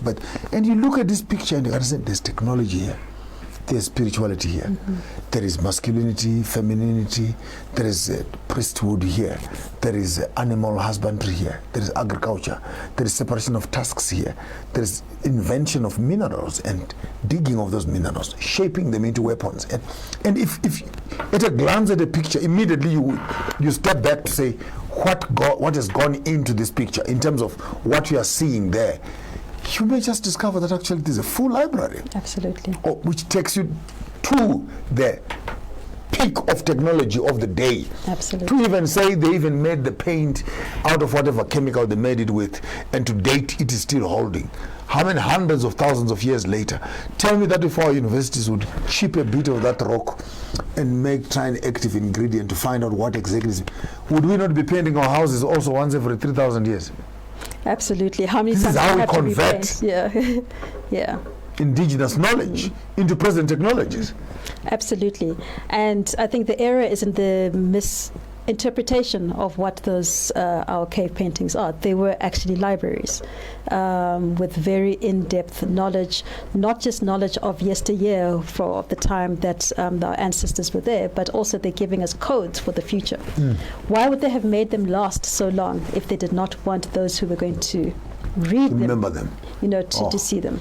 You hit me hard now, yes. So they were giving us codes for the future. So in those paintings, which we think are prehistoric and archaic and belong to an uncivilized, past, we actually have codes for the future where we are now. Giving us data on how do we cope with our present generation. So when you go back into your greater space of the Bushman paintings or the Khoisan paintings in the caves, these are not just paintings, these are codes, great codes of architecture, of healing, of worship, of medicine, agriculture, cosmology.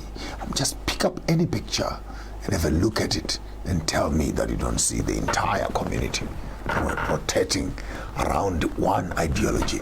To such an extent, actually, that in some of them, they actually looked like they were actually headsmen of the wild animals. Because you find this one picture of this Khoisan man with a whole bush full of wild beasts and antelopes and etc. They loved painting the antelopes and you'd find, so maybe they're actually herding these things and moving with them in terms of grazing. Then those years, then feed where they could feed, but their lives are actually very close to the wild animals. When you come back after the break, here with me in the studio is Gogo Rutendo, taking us through some paces on the greater Kemetic knowledge system and how can we collect the information of the past into the software of the present and formulate decisions for the future. Don't go away. We'll be back. Hello. The fourth industrial technology era has forcefully changed how every profession has been working for its clients. The world has become smaller than what we used to think. Imagine the ease of talking to a person who is in Australia, China, or Germany while you are in South Africa, as if you're just next door. The ease that globalization and the fourth industrial technology have brought to humanity entail doing business anywhere in the world as long as you have the purpose and the means. It is our expertise as MB Chabangu Incorporated to advise clients immigrating to South Africa on various permits and on opportunities for travelers who intend to sojourn in South Africa for a longer period of time. Ṣé wá rí pé ayé náà ti kéré ju èyí tí a rò lọ. Nítorí náà ìmọ̀ wa ní ìsìlọ̀ àti òfin àgbáyé ṣe wá ní ọ́fíìsì àkókò lórí àwọn ìṣòwò ilé àti ìgbaniláyé láti gba ìwé ìrìnnà fún iṣẹ́ okòwò. Ho MB Chabangu Incorporated re ba eletsi dinotari le basebedisi le di office tsa rena kwa Pretoria, Johannesburg le Bloemfontein. MB Chabangu Incorporated e humanega ga bonolo go bareki ba rena.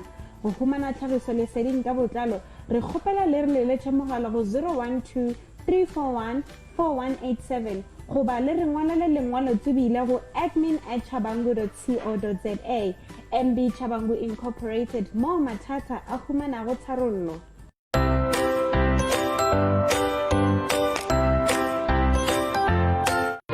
Tech Talk brought to you by Tamani Technologies and Systems. Tamani Technologies and Systems takes leadership in fourth industrial revolution. The whole world is facing a transformation. The revolution will be developed into the following stages: digitization, cyber security, Internet of Things, managed services, document management, and business applications. We provide business transformation and ICT solutions with presence in 13 African countries and 2 European countries. We are your leading partner in integrated platform providers, innovation leaders, standalone products, and innovation pace setters. Tamani Technologies and Systems, delivering value across continents.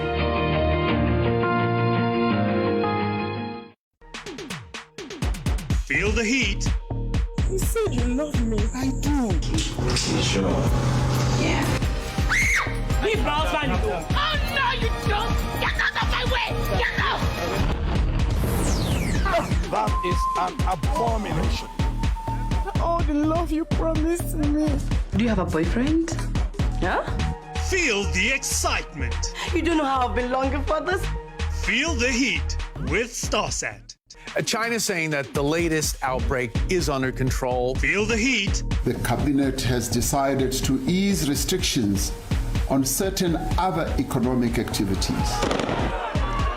I don't want to be a white person who sits by and does nothing, so that's why I'm here today. Feel the excitement. We are here to unite, because what we are fighting for is to stop institutional racism. Feel the heat with Starsat. God is so amazing. Feel the heat. The Bible says that through his death on the cross, we are now reconciled with our Father. Forgive and you shall be forgiven. So wherever God takes us, we're just excited about it. As a child of God, where you are, you must have an hour of prayer. Feel the excitement. In the name of Jesus, in the name of Jesus. I believe that God is working right now. Feel the heat with Starsat. Feel the heat.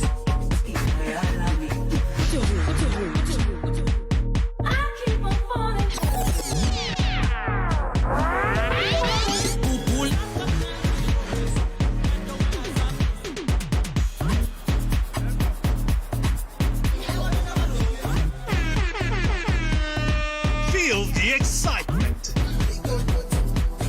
Feel the heat with Starsat. Feel the heat. Hold on. To make it through this journey alive, you're gonna need someone to teach you the ninja way. Don't just stand there, kill someone!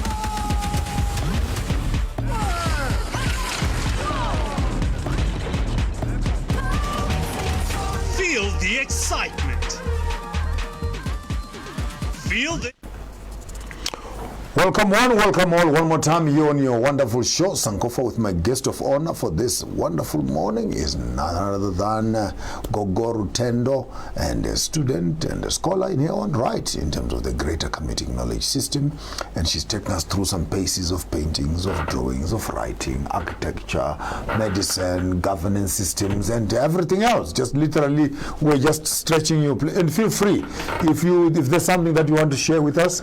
And I know many of the young people out there who are just born now, all they know is the Bible. All they know is the Word of God. And here you are, having spent years of your life studying this literature in the great Egyptian knowledge systems. It will be important for you to share as much as you can and assist us.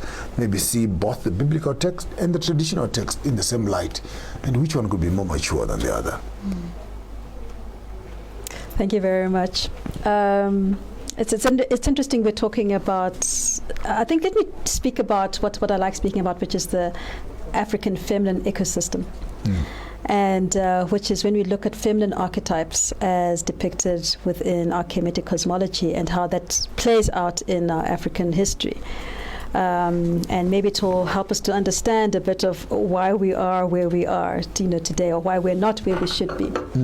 Now, there are a number of deities, and deities are often misunderstood. It is said that obviously the Kemetic spirituality is polytheistic, However, these different deities are actually archetypal energies from the Supreme Being, the different aspects of the Supreme Being. So in the beginning, manifestations. So in the beginning, you described yourself as an artist and a musician and a philosopher and a theologian. By the same token, the great Supreme Being is many things, manifests in many different ways. And these many different manifestations are what we may see as these particular deities. And so we start to understand the different manifestations of the Supreme. Now, there are certain feminine, archetypal energies, and one of them that I'd like to talk about is Auset. Auset. Or which is better, Auset. Auset, yes, A-U-S-E-T. Now, the Greeks called her Isis, so that's how she's more commonly known. Isis. With this famous organization that is now terrorizing Zimbabwe and South Africa and Mozambique, the ISIS. So, while the original Isis, as the Greeks called her, is Auset, the Divine Mother, and she is often depicted with a seat on her head. So, when we look at the Kemetic deities, we need to look at what they're wearing, what they're holding, in order to start to understand the cosmology. So she, that speaks to their appointments, exactly, and their authority in the community. Exactly. So she is often seen, whereas Ma'at, we spoke about, has a feather, in her crown. And Ra. Ra has got either the snake or the eagle. The Uraeus, yes. Then she has a seat, a chair, a crown, a throne on her head. And in other depictions, she's a throne for a crown. Absolutely, and we'll get into why, And in other depictions, she is holding a baby, who breastfeeding. She's breastfeeding. 2 days ago, I actually saw a woman, and her breast was fully out, not even half out. Plus the forbidden thing to be seen by whites. But then when they come up with Mary and Jesus, it's supposed to be a better picture than what actually the Egyptian. Absolutely. And so we have that, and we have that long before we have the depiction of Mary and Jesus. So now I'd like to talk about Auset.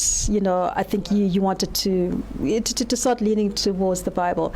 Why is Auset significant? So let me just tell a story, which is a metaphor that is often told in Kemit, which is that there was a king and a queen, an emperor and an empress, which is Osar, who the Greeks call Osiris, and then Auset, who the Greeks call Isis.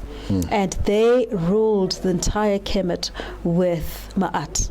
So there was prosperity, there was proper governance, there was agricultural systems were working, there was no crime, there was, kind of the my kind of life, where would you go for church meetings for a week and we left a small little thread holding the door. Exactly. No crime.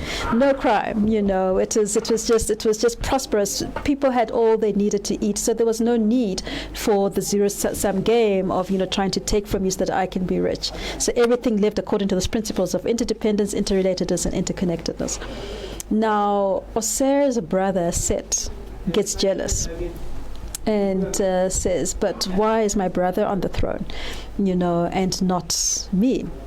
And so he usurps the throne, from his brother Oser. He kills him in one of the stories, he buries him in a casket at the bottom of the Nile. Now, Oset, the wife, is a master magician, and she's able to... This is going to get very interesting. She's able to bring him back to life. And put him, and this is through her devotion. She brings him back to life, and she puts him back on the throne. How does she do that? Okay, she does that through chanting the words of power. Now we know in the Bible it says that, and God said. So creation came about through the word. It was the word that brought forth life. She, by the same token, we're told in Kemetic text that it is word. It is the power of sound that has the power to create. She chanted. The names. The names, the great names. Is this the same Isis apparently later on who gets pregnant from the sun, where the Easter holidays come from? And by the time people are talking about Easter, Ishtar, and etc., the Nimrod story, and how the Egyptian queen who had lost her husband to a boar later on brought him back to life, that she was made pregnant by the sun. All these stories. I mean, it's a whole collection, but at the end of the day, it is this woman with a baby with and mother and child. Yes, indeed. Yeah. Yes, indeed. So, so she brings it through. And when we say a person, because we're persons, in our Latin-based language, we're a person. A being. Person means of sound. Son of sound. So we are of sound, and we see that in the Bible. And God said. Or voice. Exactly. So the power of sound, which is that particular frequency, is that which is the power to create. So through that, she's able to bring Oser back to life, put him back on the throne, because that's what she has on her head. She's got the throne, where he's able to then restore Ma'at, because what happens when Set takes over is that everything descends to chaos, mayhem, and carnage, which is kind of the world as we know it today. And so Set is not to be outdone. Set then, comes up with a master plan. He kills his brother again, this time not to be outdone. He chops him up into 14 pieces. And throws him away. Throws to the far ends of the earth. And Oset, not to be outdone herself, then takes her sister Nebthet, who is a seer. Nebthet, yeah. Who is a seer. The Greeks call her Nephthys, I think. Nephthys. Yeah. And so the two of them go searching, using the power of vision, the same Psychic vision, and everything. The same vision. Looking for the pieces. Exactly, the same kind of vision which the Basotho were able to see the star, the moons of Tosa, of Jupiter. Exactly. It's the kind of vision that she uses in order to be able to see the 13 pieces that she finally finds. One piece is missing. It is the phallus. That's the one that they're not able to find because it has been eaten by a fish. And so then this must now start to come into our Bantu cosmology, where we start talking about the Njuzu and the mermaids. So we'll pack that for now. Those types of spirits, the water spirits. But anyway, she's then able to remember Oser. She puts those pieces together again. She puts the pieces together again, and by remembering, because when we speak about Oset, we say she is the principle of remembering in that she brings the fragmented pieces together, remembering in that she reminds him who he was, remembering in that she not only reminds him who he was, but she reminds him that he's part of a community, that he's a member, of a community. Through that, she is able, through her incantations, she fashions a phallus. She's able to magically create a phallus through which she impregnates herself. That's the Immaculate Conception. So the Immaculate Conception of Jesus being born of a Virgin Mary, that story actually seeds from the Egyptian mythology. Yeah. Go slowly, start again. Start again. That one, I think we may just need to make sure that it is clear. Yes. So our story of a Virgin Mary, virgin birth, is not a new story. It's not a new story. In Egyptian mythology, we actually have this story. And we have the story where she's able, Isis, without a phallus, she's able to conceive, create one, and she's able to conceive. And in some stories, she turns herself into a bird, where she's, because sometimes we see her, depicted as a bird, and then she sits upon, in some of the depictions, she sits upon Oser, and then she's able to conceive, and she conceives Heru. Heru, who the Greeks call Horus. Now it becomes Isis and Horus. Yes, that was written in the Catholic wafer, the one they use for the communion service. It is IHS, meaning Isis, Horus, Heru.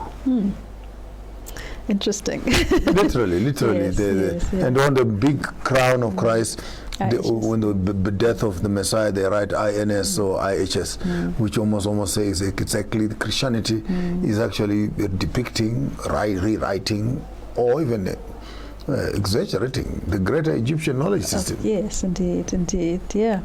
So, she becomes pregnant. And then she, obviously, if Set sees that she's pregnant, he must assume that must be the child of Oser.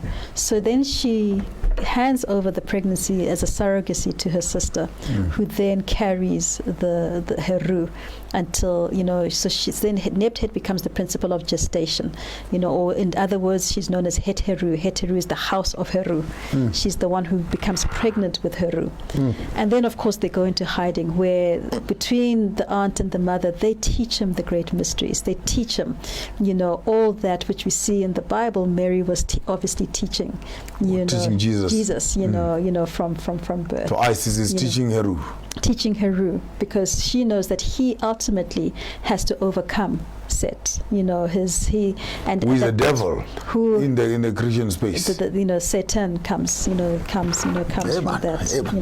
It's like sweet and bitter, but I'm following. Yes. Go on.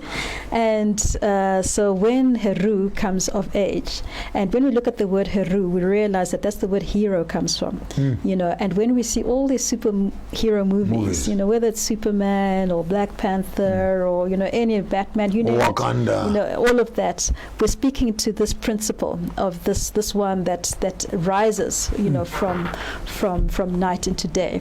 So Heru, then when he comes of age, he has to battle his uncle, who has now descended everything into mayhem and chaos.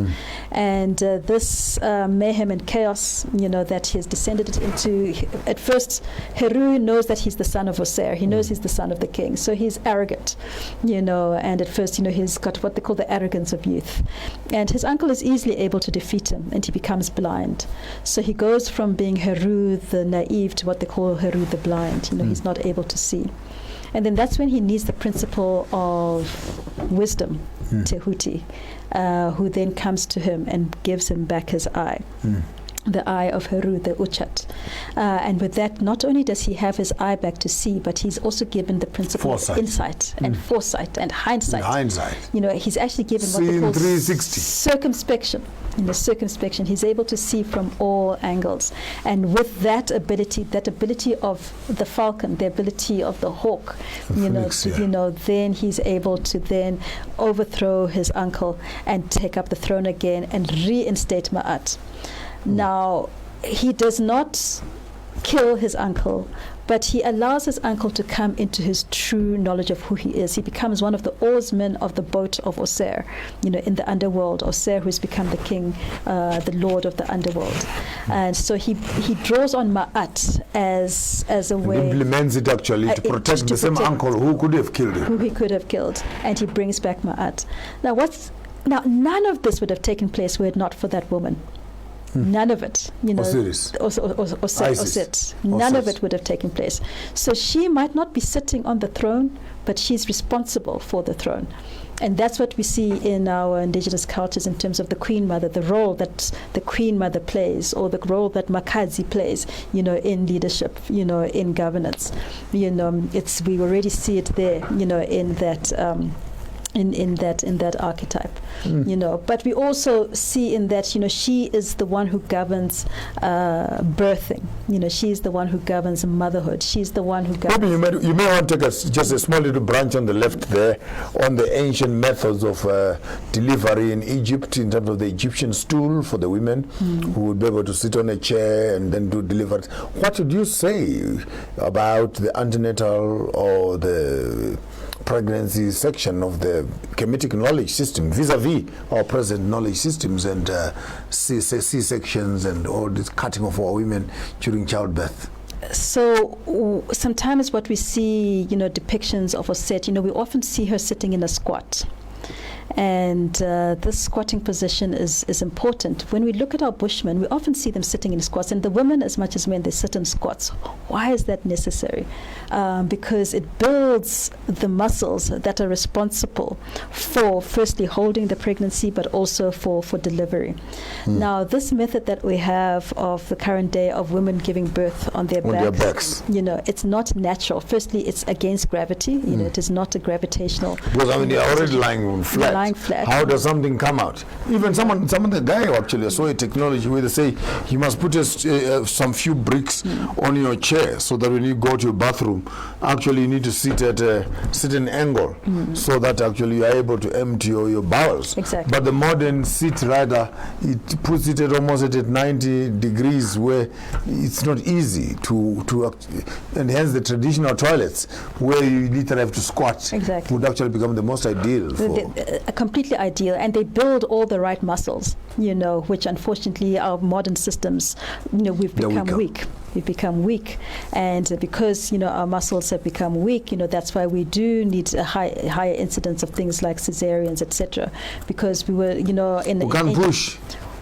In our ancient times, the ways, of midwifery were ways of nature, working with the gravitational pull, working with, obviously when the baby then is ready to be born, it points its head downwards. But talk to the baby. If the baby is not ready, they would speak onto it, and without putting anything or putting their hands inside. And I've heard this, some women would actually move their hands on top of a fetus. Absolutely. Having washed their hands in some certain herbs. And then they ask for permission, and there they put their hands on top of a womb of a woman, and actually they can say, okay, move.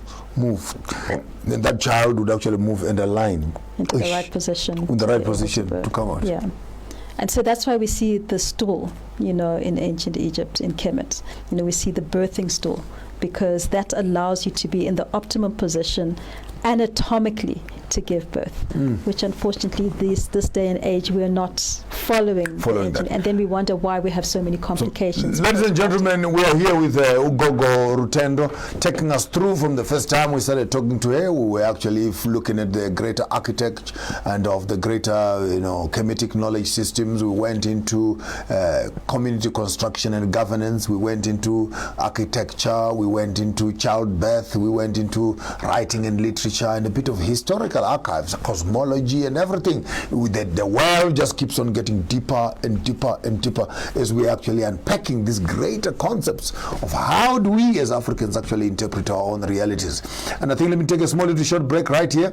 After the break, we're back again with the Gogo Rutendo, taking us through some other experts' knowledge of this Isis and Horus and Tahuti and Aset and and Ra. I also want to know about Ra, because that happens to be my name also. Don't go away. We'll be back right after the break. Hello. The fourth industrial technology era has forcefully changed how every profession has been working for its clients. The world has become smaller than what we used to think. Imagine the ease of talking to a person who is in Australia, China, or Germany while you are in South Africa, as if you're just next door. The ease that globalization and the fourth industrial technology have brought to humanity entail doing business anywhere in the world, as long as you have the peppers and the means. It is our expertise as MB Chabangu Incorporated to advise clients immigrating to South Africa on various permits and on opportunities for travelers who intend to sojourn in South Africa for a longer period of time. Ayé náà ti kéré ju èyí tí a rò lọ. Nítorí náà, ìmọ̀ wa ní ìsìlọ̀ àti òfin àgbáyé ṣe wá ní ọ́fíìsì àkókò lórí àwọn ìṣòwò ilé àti ìgbaniláyé láti gba ìwé ìrìnnà fún iṣẹ́ òkòwò. Go MB Chabangu Incorporated, Reba Elegy, the Notary, Liba Sebedisi, Lady Office Jarnakua, Pretoria, Johannesburg, Bloemfontein, MB Chabangu Incorporated, Ukumanera, Rabonolo, Bareki Barina, Uhumana Tarisole Sedin Gabotalo, Rehopela Lerle Lechamogala 012 341 4187. Goba le rengwana le lengwalo tsebile go admin@chabangu.co.za. MB Chabangu Incorporated, mo mathata a humanago tharollo.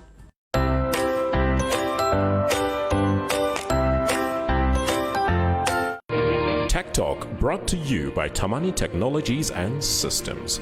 Tamani Technologies and Systems takes leadership in fourth industrial revolution. The whole world is facing a transformation. The revolution will be developed into the following stages: digitization, cyber security, Internet of Things, managed services, document management, and business applications. We provide business transformation and ICT solutions with presence in 13 African countries and 2 European countries. We are your leading partner in integrated platform providers, innovation leaders, standalone products, and innovation pace setters. Tamani Technologies and Systems, delivering value across continents.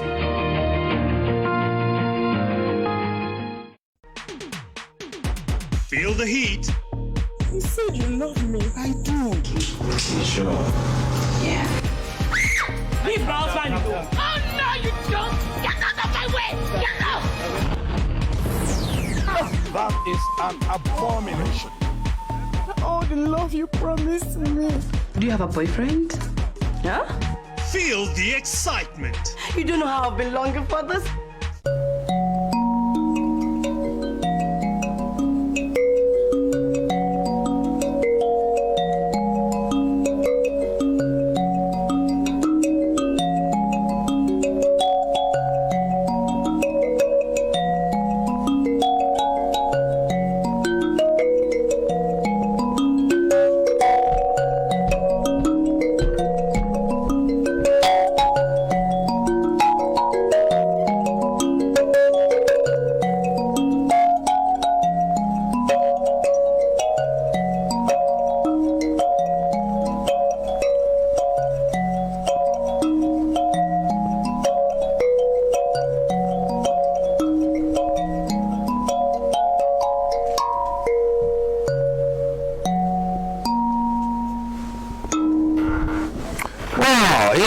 Serenading myself, playing some ancient music of the ancient times from my grandfathers. They call this a baby piano. Oops, this is not a baby piano. This is the mother piano. This is older than the piano in terms of its technology. So they just took the strongest note at the bottom here and they put on the extreme left, and then they twisted this whole thing and put the keys in that direction. But on an African instrument, the sound is cyclical. Hence the root note remains at the center, then you play around and you come back again. And you come back again, which makes music cyclical. Music is not linear. Music is cyclical, and this is found in some of our ancient constructive sites, like how our ancient fathers used to build our houses, those circles and the triangles. I mean, I wrote a paper the other day entitled "Put Your Circles Around Your Triangles," and the whole idea was that in every human being, the 3 angles to them: the physical, the spiritual, and maybe the mental, whatever it is, and then let you protect that. But this person found in a family, there's a father, a mother, and a son or daughter. Protect that. Then in a community, and if we could understand actually that the strength of the triangle must be protected by the community, so that what holds the center together, which is the book by Chinua Achebe, the center is no longer holding. What is it in your own reflections which holds the African center together? That's a very interesting, just from a physics point of view, just in terms of putting the circle around the triangle or the triangle around the center. Firstly, the triangle is the most stable shape, and if you apply a shear force on a triangle, it's able to keep its stability.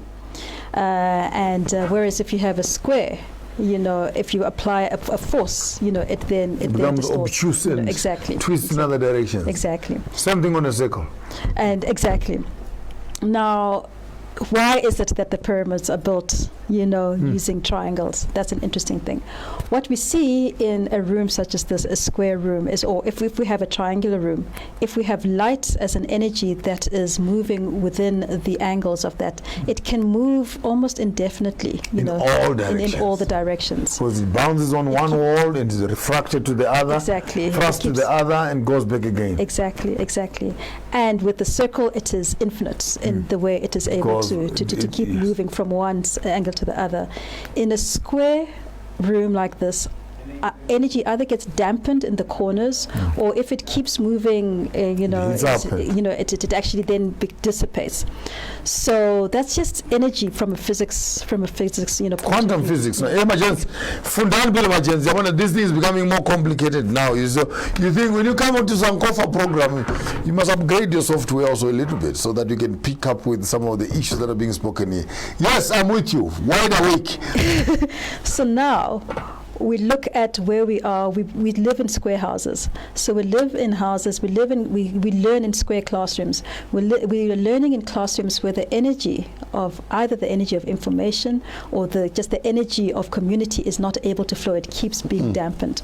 Whereas when we look at our original schools as our indigenous peoples, it was usually a centerpiece, such as a tree, around which we sat in a circle. Why? Because in a circle, we know from physics. No one sits behind nobody. Nobody sits. We all have access to each other. We all are able to see each other at the same level.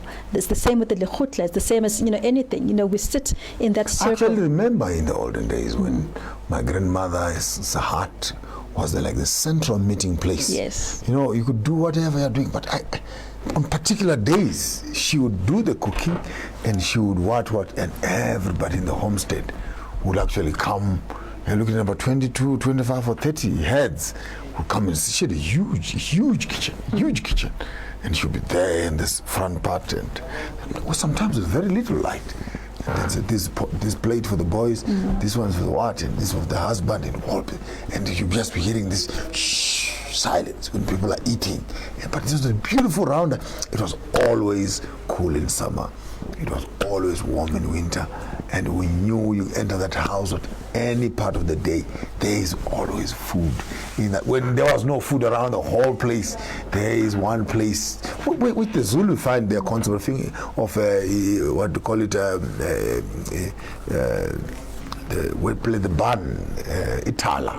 The concept of the Itala, which is the barn where food is always abundant, is actually found in Msamo.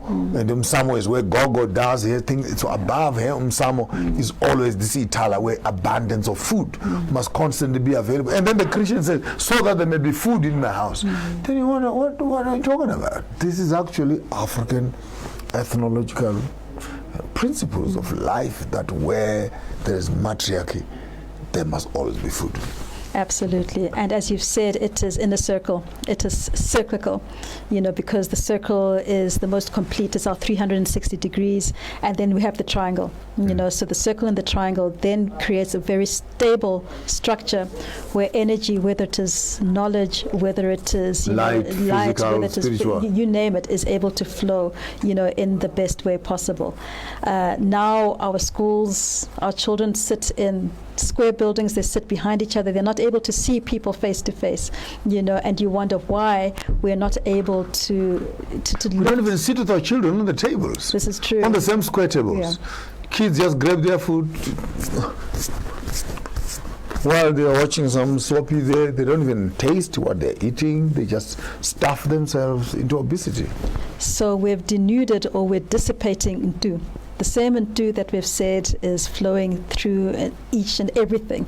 We're not allowing it access because we are not triangulating our knowledge, and we are not circling our knowledge. And of course, where we have that circle, we do have that centerpiece, whether it is the tree or whatever it is, that holds. I remember in the villages, like Mchakata, there was a tree where the community would come and sit around. And that Mchakata became actually the sanctuary, the meeting place, the venue where divinity would actually manifest itself, and decisions that were made under that tree were spiritually, physically, governing, the binding, because they actually found it a central place where we are all meeting to meet together with our deity. And it's all scientific. What is it about a tree? A tree is essentially, it's very interesting. A tree gathers its roots, it gathers the waters, which moves through the trunk, then it moves, it evaporates through the branches, and it brings down the rain, and the tree is able to convert Ra, sunlight, into food. So when we speak about manna from heaven, it is our tree. I think go slowly there. Go slowly, because I think we're just about to pick up something else here in terms of the Egyptian-Israeli story that the Israelites were actually picking manna in the wilderness, and you're bringing in the concept of Ra and vegetation. You are saying, how does it happen? No, we know from contemporary, biology, that trees or leaves, are responsible for photosynthesis, and that whereas we as humans and animals we cannot get food, we need something else to bring food within us in order for us to energize ourselves to be able to live, or but trees are able to manufacture that on their own. What are they doing? They're actually converting the life force. They're actually converting Ra. They're actually converting Ngum into food, into sugar, which is then what we then feed off, as humans or plants. So we think we're at the top of the food chain. We're at the bottom of the food chain. The bottom of the My food word, chain. my word. And this is why that's a wow moment. Yeah. That's like a wake-up call. We're not able to convert sunlight. We can't survive without. Yeah. Because if the sun would close its eyes to what it is doing, humanity would collapse. So hence you are saying actually in the old and Kemetic knowledge system, the trees are actually considered as human, because they are as much an integral part of human existence as humanity is itself. Absolutely. If I'm representing you well. Absolutely, absolutely. And then they look to Ra, which is the sun. Now, it is often said that, ancient Egyptians or the Kemetic civilization worship the sun. But it was not an act of worship. Firstly, we are related. It is our relation through Ma'at. You don't need to worship anybody. You don't worship it. You are recognizing your relation. And I saw a picture the other day of an African man sitting between two poles, big, huge poles that had carvings on them. And he's looking into the sea, and above the sea there is the moon, and he's sitting on this other side with a ring around his head. We call those musilankata, ingat. I know the Zulu one has flaps at the back, but this one is just the normal black one, and he's sitting there looking into the moon. And I took the picture, actually. It just said something, and I put it on my social media space, and you should have seen the comments. This man is pagan, he's worshipping the moon, he's what. But they did not know the article that I had read. Before I extracted the picture was saying, here is a man sitting at the window of time. The seasons are about to change. The moon will either go to the left or to the right. While he's sitting here, he's calculating, is it safe now to go fishing? Is it safe now to go planting and harvesting? And while he's looking at the direction of the moon, he can tell, will we have lots of rain this year? Or we might have a drought, or we'll have grasshoppers. So he is sitting in front of what I might call a meteorological station. Yeah. Because he's got time to observe the moon, and from reading the waves, reading the clouds and the position of the moon, he can go back to the community and say, guys, for next year, this is what it looks like. And the European system comes around, finds a black man sitting there, looking into the moon. The easiest thing to do is to demonize them. They worship the sun. They worship the moon. They are pagan. And then 2 days later, they're coming up with Mary and Isis and Horus, Mother Mary, Jesus feeding each other, and this is holiness. What you are doing as African is wickedness. This is what I'm still struggling there. And unfortunately, as Africans, we've bought into this forgetting, of how we are connected with everything, and that everything is our relation. This is our as you say, that the moon, it's the same as watching the TV to have the weather report. We don't need a weather report. The fishermen of old knew that when the moon is here, you can't fish. Yeah. When the moon is here, you can fish. When this kind of a moon is here, this is the kind of fish you catch. Yeah. And this science is with us. Yes. It's like. And the science, our indigenous sciences, as it was in Kemit and as it is, within our indigenous sciences here, was holistic. So it was not compartmentalized. So you did not have a department of mathematics over there, a department of professors did not have universities. They would just walk the streets, and students would follow. The whole of nature is the classroom. It's the book.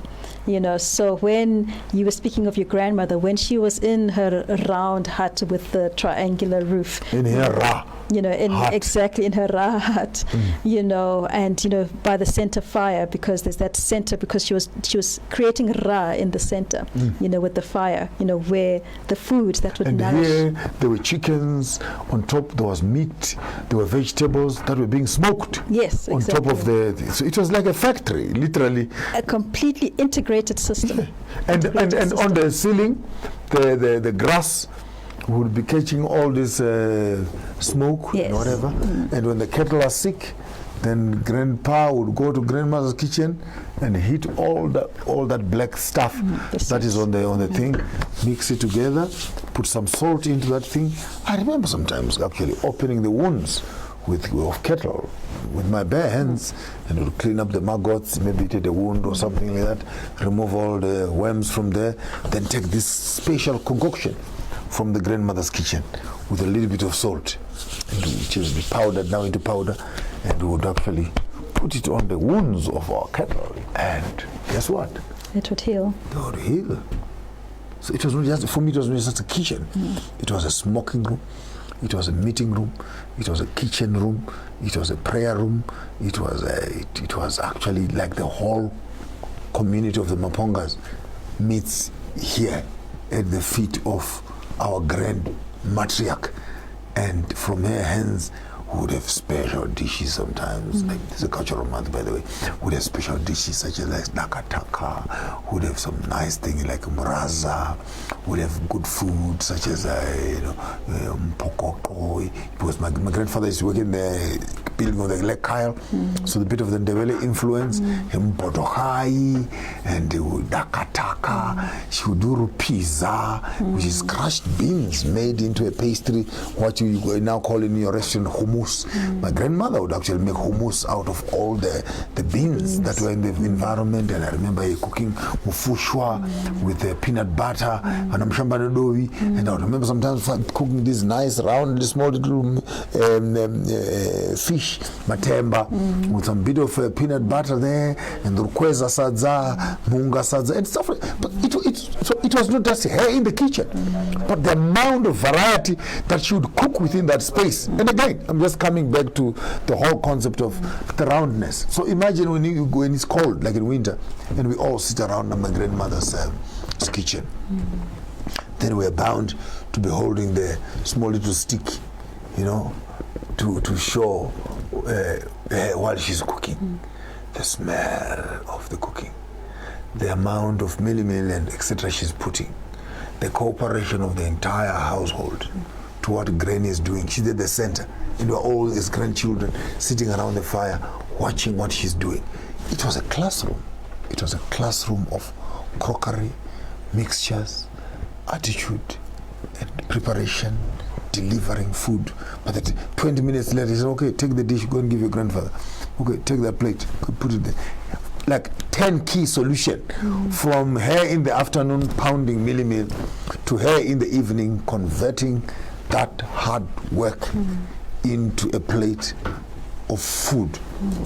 And they would eat our supper, and she would still sit back and say ngano ngano ngano ngano ngano ngano ngano ngano. I come from that generation. I sound like a dinosaur. Don't I? And that's beautiful, because now let's bring that into Kemetic cosmology. So we've got this circular structure We've got, with the triangular roof, we've got the fire at the center, which is Ra. We've got this matriarch who has, who has created the fire. Now in Kemetic cosmology, this being, this primordial being that creates the Ra, which is the fire, is Nut. It is the principle called Nut. It is the primordial mother from whom all things come. And in this case, you're describing your grandmother. She creates this fire, which becomes the centerpiece. And it is from this centerpiece, this fire, this Ra, that we start seeing creation happening. So you've spoken about first, whether it is the food, whether it is the ngano, whether it is, the stories, whether it is every education system happens, around this fire. Now, around this Ra, when we look at it now in space, it is the sun, and around the space we have the solar system, we have the different planets, that are moving around that. So she's constellated the celestial solar system in that hut, And, so this is we always see the as above, so below. When we go into the temples, we're always told as above, so below.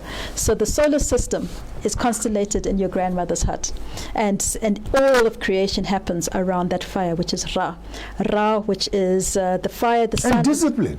When you hear that she's calling you to her corner, then you know that it's going down. It's going down.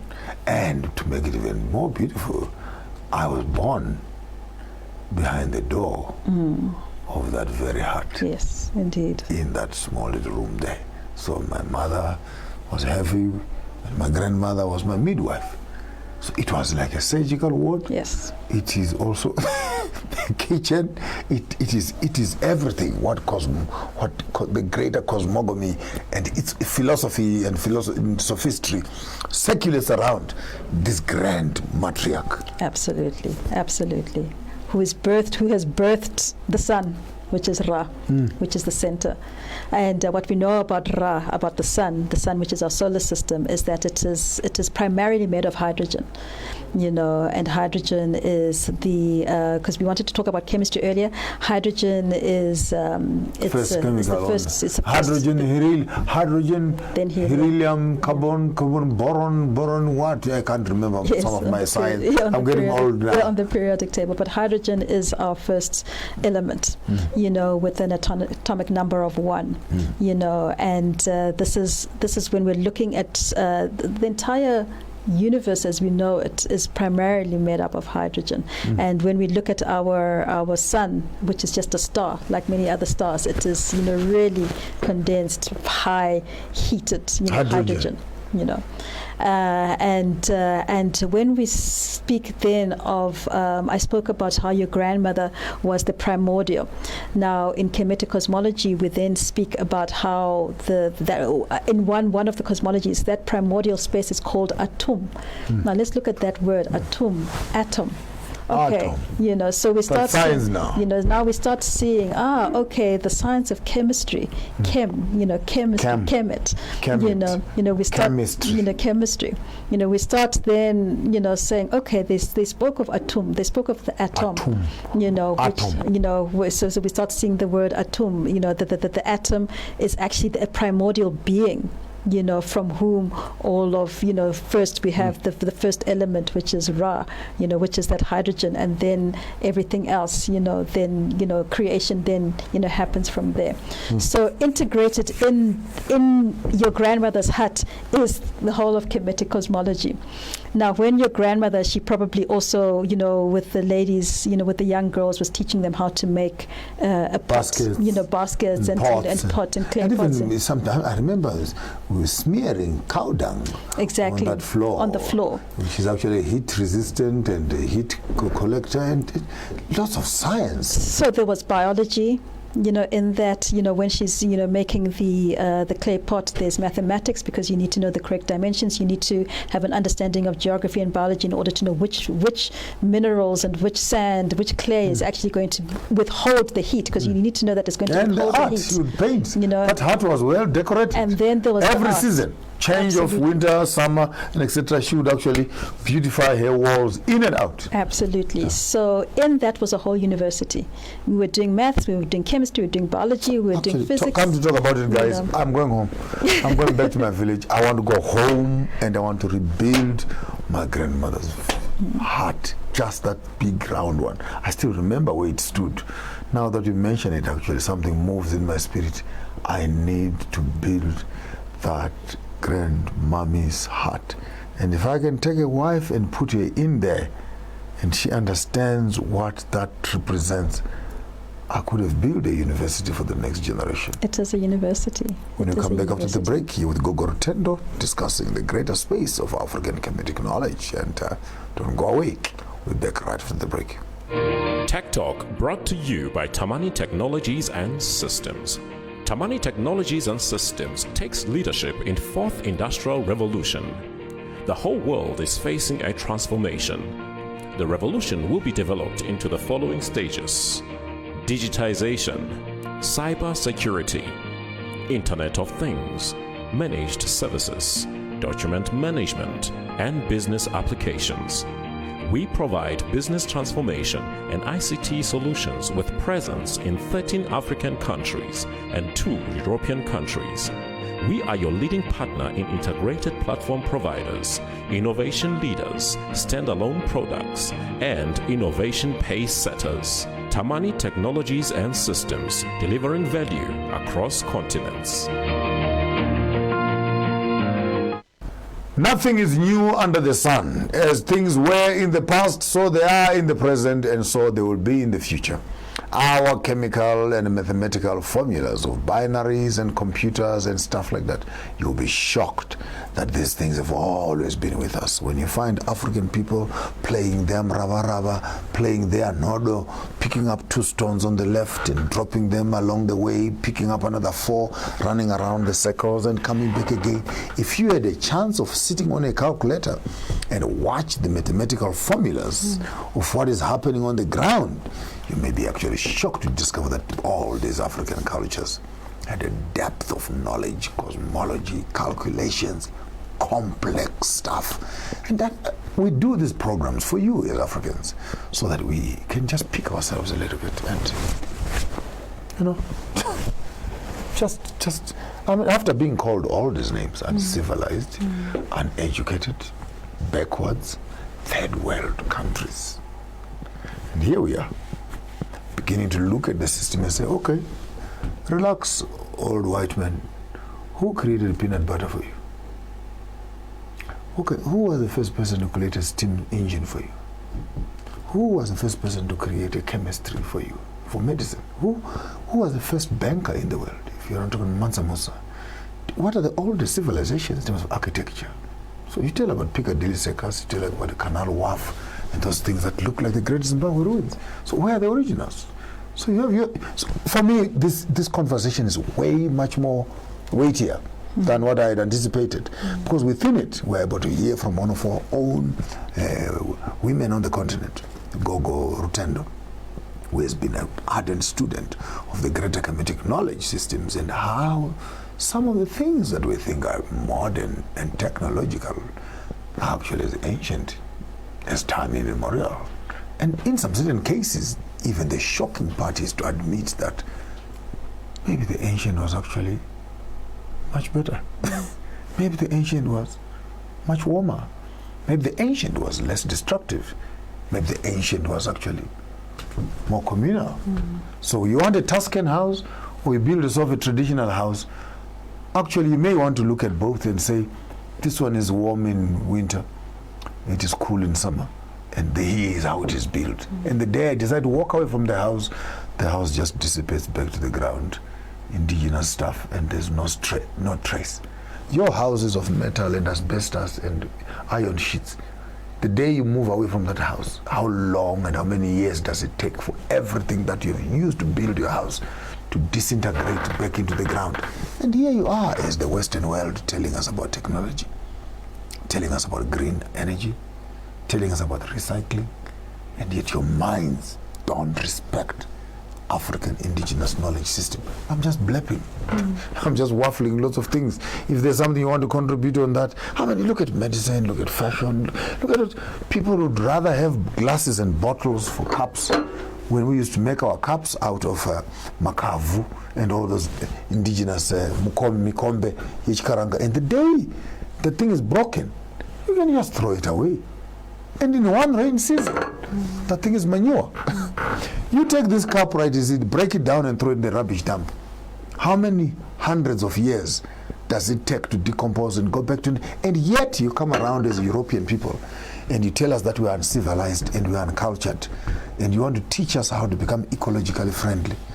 I think you need to come back to Africa and sit down as students, and we'll teach you how to be in harmony with nature. And nature, the root of the word nature is neter, from our Kemetic cosmology, neter, which means all that is. What we've spoken about is how Ntu, that all-pervasive force, permeates through neter. That's where the word datura comes from, and it eventually becomes nature. So we need to be in harmony with nature. Yes, and when we're in harmony with nature, then we're living ma'at, which we've said is actually has become Ubuntu here in our Southern African Bantu context. It is also found in other, cosmologies around Africa. The same principle of interdependence, interrelatedness, and the pyramids of Peru, even the walls of China, and etc. We're not scared. We are now unpacking information that when Africa dominated the world, we actually put our civilization on every continent, from Australia to Europe, to South America, to Peru. Go on all those sites, you find ancient Egyptian, ancient Kemetic, ancient Abyssinian statues and molds that are already there. In as much as you have white people in Europe, but actually the statues of the ancient timeline frames and etc. are actually a replica of the greater space of the Kemetic knowledge system. So there's only one civilization, and that civilization is Kemit. The rest of them are plagiarism. I don't know if I'm correct. So I think, let's just go to science as we know it. Basically, we know that if we come here to South Africa, we go around, the Machalis area, we speak about the cradle of humankind. So we know that there's the source is here in Africa, or whether we speak of Lucy, who was found in Ethiopia, as seen to be the first humanoid.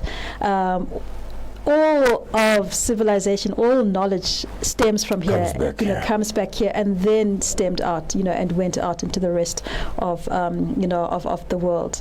And when we speak, there's often, many people who try to remove Kemit from Africa. But I mean, you just have to look at the map, the map that every day we see, and we see that it is on this geological body, that is, the continent of Africa, this particular plate, that is here. And what we hear from those in Kemit is that the knowledge came from the south, which is Upper Kemit, and moves north. Just a quick one. Tell me something about the great city of Benin, in terms of in the context of the great Kemetic knowledge system. When you look at that great city, and I know Berlin right now, even in Europe, was actually a photocopy, if not plagiarism, of the great civilization of Benin, which they say Africans could not have done this. Of course not. Let's talk about something very interesting, which is, as I wanted to speak about earlier, which is how we learn from nature, from neter. And we've got 4 great rivers. We've got the Nile. We've also got an interesting river in Africa, which is the Niger River. And everybody knows that a river normally flows from a highland to a lowland, and it normally flows. It takes the quickest route it can to get to the ocean, to the sea. Now we've got the Niger River. It arises somewhere in the highlands, about 250 kilometers from the ocean. And instead of flowing westwards towards the ocean, it flows inward to the desert, and it passes by Timbuktu, where the ancient land of Timbuktu was, and then it makes a weird turn, where it then forms what we call the Niger Delta, until it finally flows to the ocean. What would have been 250 kilometers of its flowing to the ocean? It's now more than 4,000 kilometers. Where does it turn? Timbuktu. That's very interesting from a nature perspective. And at Timbuktu, It's around about it Timbuktu. turns around to the ocean. And then it starts making this move, creating the Nile, the Niger Delta, which is a place of high biodiversity. You know, you get all these oils and it's got Niger the oil, Delta also. All of that, you know, which unfortunately it's contested grounds because of the oil. You know, eventually moving out to the sea, which tells us something about indigenous knowledge. Indigenous knowledge from an indigenous perspective and Kemetic, you know, perspective does not try and take the shortest route. It does not try and take the most so-called efficient route. It takes the most effective route. See, this river. Hold it right there. They don't take the efficient route. Yes. They take the effective route.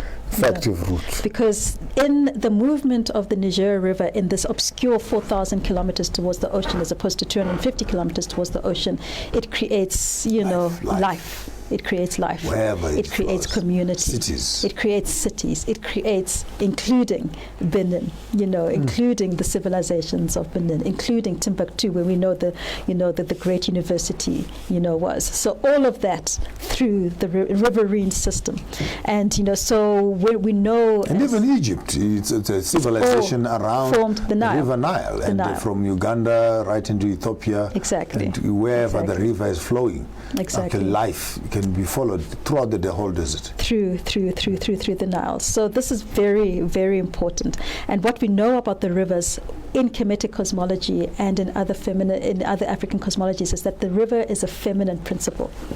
It's the feminine principle, and it is not the old woman. It's not even the mother. It is the young feminine principle. So in Kemit they say it is the principle of Het Heru, the one who carries the Heru, the one who carries the king, the one who carries, you know, the fertile one. The fertile one. You know, this is so. If we want to understand how to rebuild Africa, we need to pay homage to our rivers and to the feminine and to the young feminine.